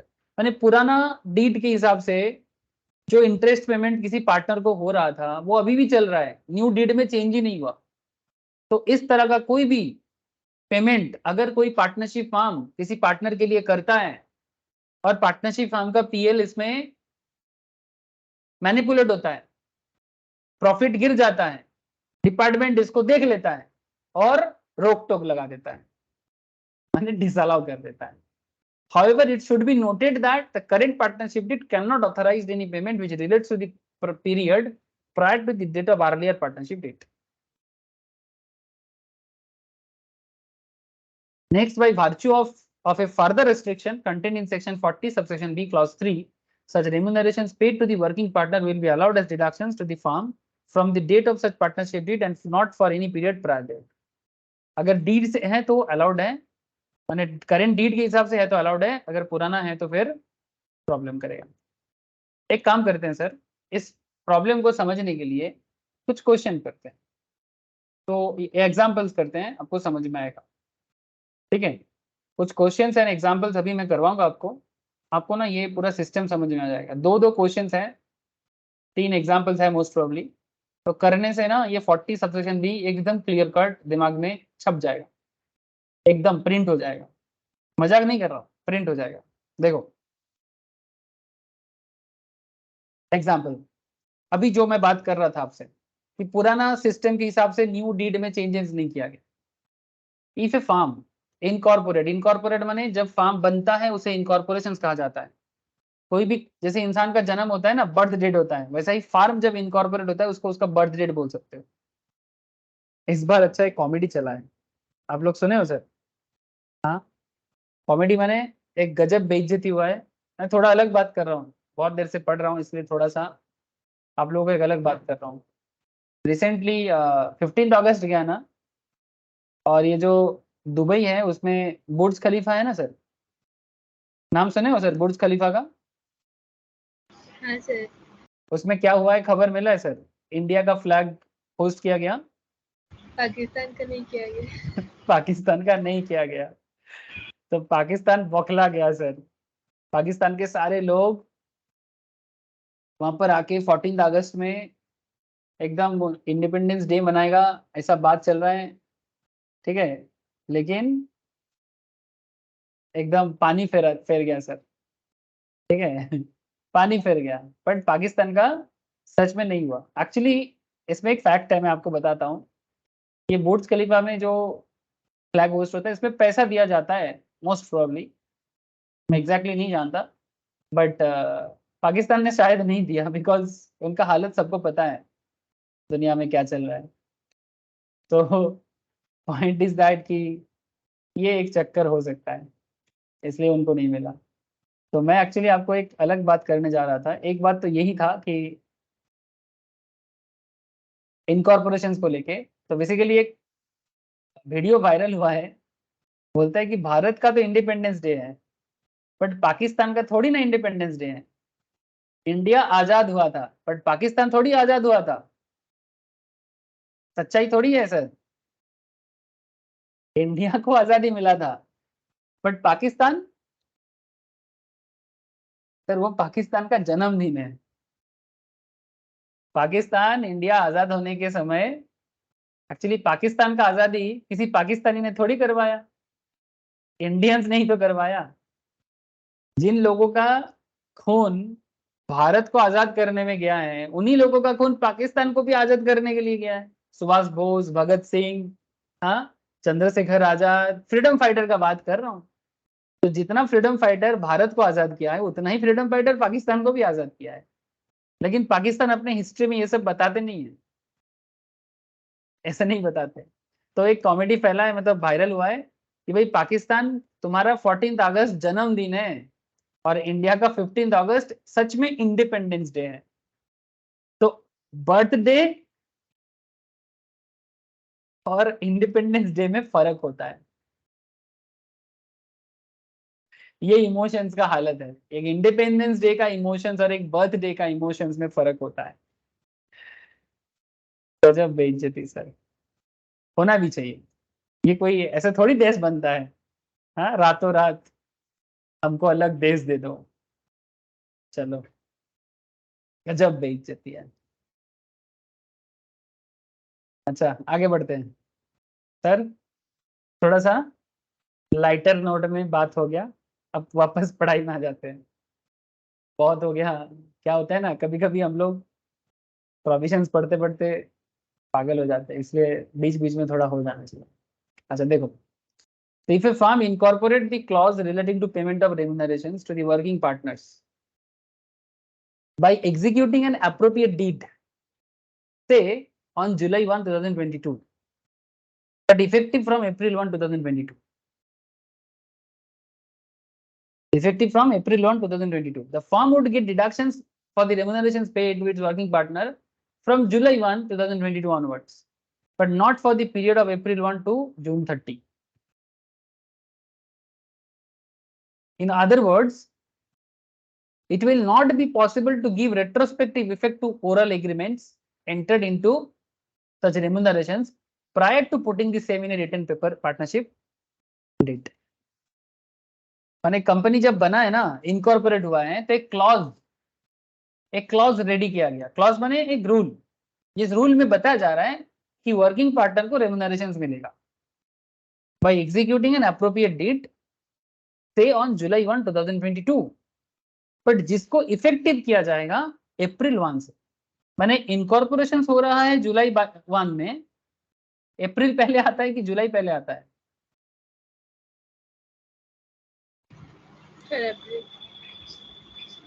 लेकिन इनकॉर्पोरेशन कब हो रहा है, अप्रैल में हो रहा है कि जुलाई में हो रहा है? जुलाई में हो रहा है। तो फिर जब जुलाई में इनकॉर्पोरेट हो रहा है, तो आपको जो भी पेमेंट का बेनिफिट है कंपनी को, वो बेनिफिट जुलाई से मिलना चाहिए ना। लेकिन कंपनी ये बोलता है कि हम लोग इसको बना तो रहे जुलाई में, बट हम इसका पेमेंट करवाएंगे अप्रैल से। रेट्रोस्पेक्टिव इफेक्ट माने पुराने समय से करवाएंगे।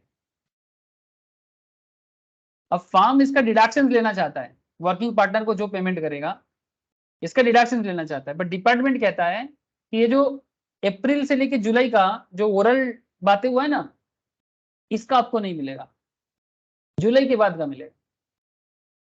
बट अप्रैल से जून तक का जो हिसाब है, इसका आप डिडक्शन नहीं ले सकते, not for the period from April 1 to June 30। इसलिए बोल रहे हैं कि it will not be possible to give retrospective effect of oral agreements of such remunerations prior to putting the same in a written partnership deed. Partnership deed बनाने से पहले जो आपने ओरल एग्रीमेंट किया, उसका बेनिफिट आपको नहीं मिलेगा, भले ही आप पेमेंट कर रहे हो, पर टैक्स में आपको बेनिफिट नहीं दिया जाएगा। इतना सा बात। और एक पॉइंट है sir, interest to any partner in excess of 12% per annum, ये रूल है। किसी भी पार्टनर को अब अगर आप एनुअली 12% पर annum के ऊपर बेस के इंटरेस्ट दोगे, तो जितना एक्स्ट्रा में पेमेंट करोगे ना, वो आपको डिसअलाउड है। Any interest payment authorized by partnership deed falling after the date of such deed to the extent such interest exceeds 12% simple interest per annum, जितना एक्स्ट्रा पेमेंट करोगे वो आपको डिसअलाउड खर्चा है। ऐसे इंटरेस्ट टू पार्टनर खर्चा है, आप लोग पार्टनरशिप अकाउंट सब करके आए हो, अगर नहीं किए हो तो मैम के पास जरूर करोगे, आज नहीं तो कल करोगे, बट करना तो पड़ेगा। लेकिन एक्स्ट्रा करोगे तो इनकम टैक्स डिपार्टमेंट आपको डिसअलाउ करेगा सिंपल इंटरेस्ट का। ये इनकम टैक्स है, ठीक है, बट कनेक्शन टू अकाउंट्स वगैरह सबके साथ कनेक्टेड है, सारा बात उसी को जोड़ के होता है। बट जो भी नियम है डिपार्टमेंट का है। कौन सा department? IT department. Point number 5, remunerations to working partner in excess of prescribed limit. किसी भी वर्किंग पार्टनर को किसी लिमिट के ऊपर अगर रेम्युनरेशन दिया जा रहा है, any remunerations paid to working partner authorised by partnership deed, deed में लिखे हो कि एनुअल सैलरी मिलेगा 3 लाख, पर वास्तव में दे रहे हो 3.5 लाख। तो इनकम टैक्स डिपार्टमेंट कहता है कि अगर आप डीड को क्रॉस करके डीड के हिसाब से नहीं चल रहे हो and falling after the date of deed excess of following limit, जितना एक्सेस करोगे तो आपको वो एक्स्ट्रा अमाउंट के ऊपर आपको बेनिफिट नहीं मिलेगा। समझ रहे हो सर? अब इसका एक लिमिट है, ये जो एक्स्ट्रा अमाउंट जो बात हो रहा है ना, इसका एक लिमिट है, और ये लिमिट एक कैलकुलेशन है। क्या कैलकुलेशंस? रूल्स है।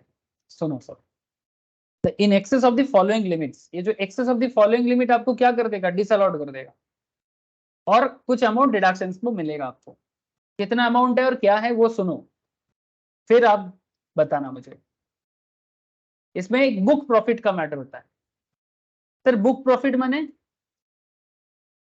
ये भी एक अकाउंटिंग टर्म है। The net profit as shown in the PL, partnership का जो पीएल अकाउंट होगा उसमें जो नेट प्रॉफिट दिखेगा, relevant for the relevant previous year, computed in accordance with the provisions for computing income from profits and gains. ठीक है? The above amount should be increased by the remunerations paid or payable to all the partners of the firm if the same has been deducted while computing the net profit. मतलब बाकी सभी partner का जितना remuneration है सब deduct करके जब partnership का प्रॉफिट कैलकुलेट किया गया है उसे बुक प्रॉफिट कहते हैं। डोंट वरी, अभी बताता हूँ और समझाता हूँ सर। अब यहाँ पर ना वर्किंग पार्टनर के बारे में भी बोला। Who is working partner? Working partner किसको बोलेंगे? An individual who is actively engaged in conducting the affairs of the business or professions of the firm of which he is a partner. आप किसी firm का partner हो और actively firm का काम को देख रहे हो तो आप वर्किंग पार्टनर हो, सेक्शन 40 सबसेक्शन बी के तहत। तो ये जो बुक प्रॉफिट का खेल है ना, इसमें डिडक्शंस का एक खेल छुपा हुआ है। अगर आप किसी वर्किंग पार्टनर को एक्सेस अमाउंट सैलरी पे करते हो तो आपको कितना डिडक्शंस मिलेगा, इसका एक लिमिट है।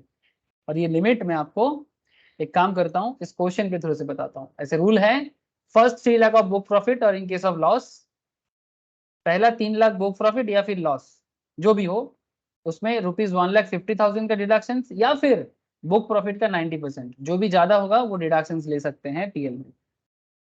बैलेंस बुक प्रॉफिट में 60% of the book profit deduction के तौर पे लेके जा सकता है एम्प्लॉयर।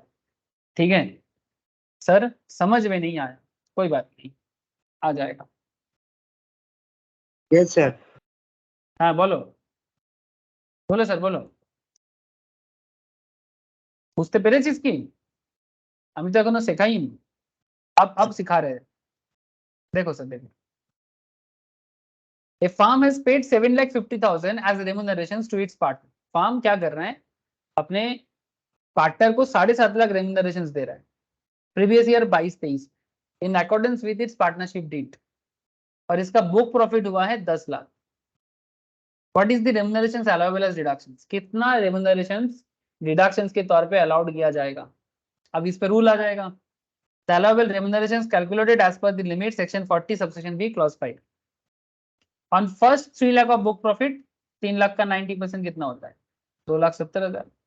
बैलेंस क्या है? 7 लाख। 10 लाख का हिसाब हो रहा है, बैलेंस 7 लाख पे 60%, तो 2,70,000 एंड 4,20,000। तो आप कितना डिडक्शन ले सकते हो पीएल में? 6,90,000। एक्सेस अमाउंट कितना हुआ? फार्म ने पे कितना किया? 7.5 लाख। आपको अलाउड कितना है? आपको अलाउड कितना है? 6,90,000। 7.5 लाख आपने पे किया, अलाउड कितना है? 6,90,000। ये 6,90,000 तक कैसे पहुंचे? बुक प्रॉफिट दिया था 10 लाख, जिसका फर्स्ट 3 लाख, 10 लाख के अंदर फर्स्ट 3 लाख जो है, पहला 3 लाख, इसका 90%, 90%, 2,70,000। बैलेंस कितना बचा? 7 लाख, उसका 60%, 4,20,000। ये अलाउड है, ये आपको अलाउ करेगा। तो डिसअलाउड कितना हो जाएगा? माइनस कर दो 7.5 लाख से, 60,000 डिसअलाउड है 40 सबसेक्शन बी क्लॉज 5 के तहत। 40 सबसेक्शन बी क्लॉज 5 के तहत। आई थिंक क्लियर है? यही सब बातें यहां पर कर रहा है। हेलो, हो जाएगा लो कि ना?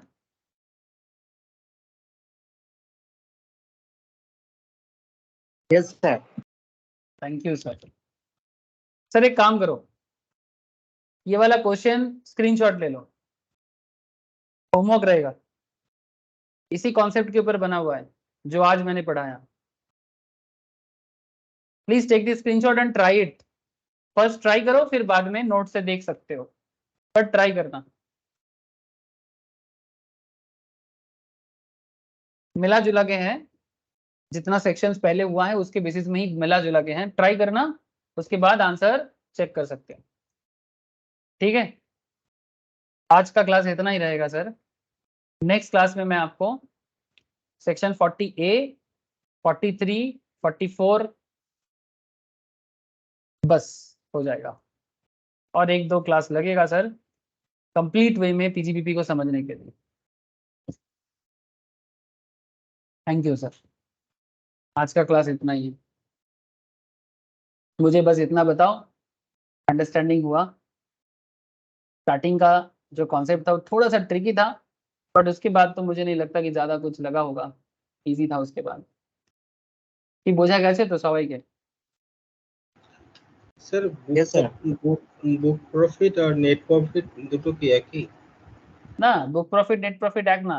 বুক প্রফিট মানে হচ্ছে নেট প্রফিট যে ক্যালকুলেশন করা হয়েছে, নেট প্রফিট যে ক্যালকুলেশন করা হয়েছে সেখানে বাকি পার্টনারদেরকে যে স্যালারিটা দেওয়া হয়েছে সেটা বাদ দিয়ে হিসেবটা হবে। ওই কথাটাই তো একটু আগে বললাম। মানে ধর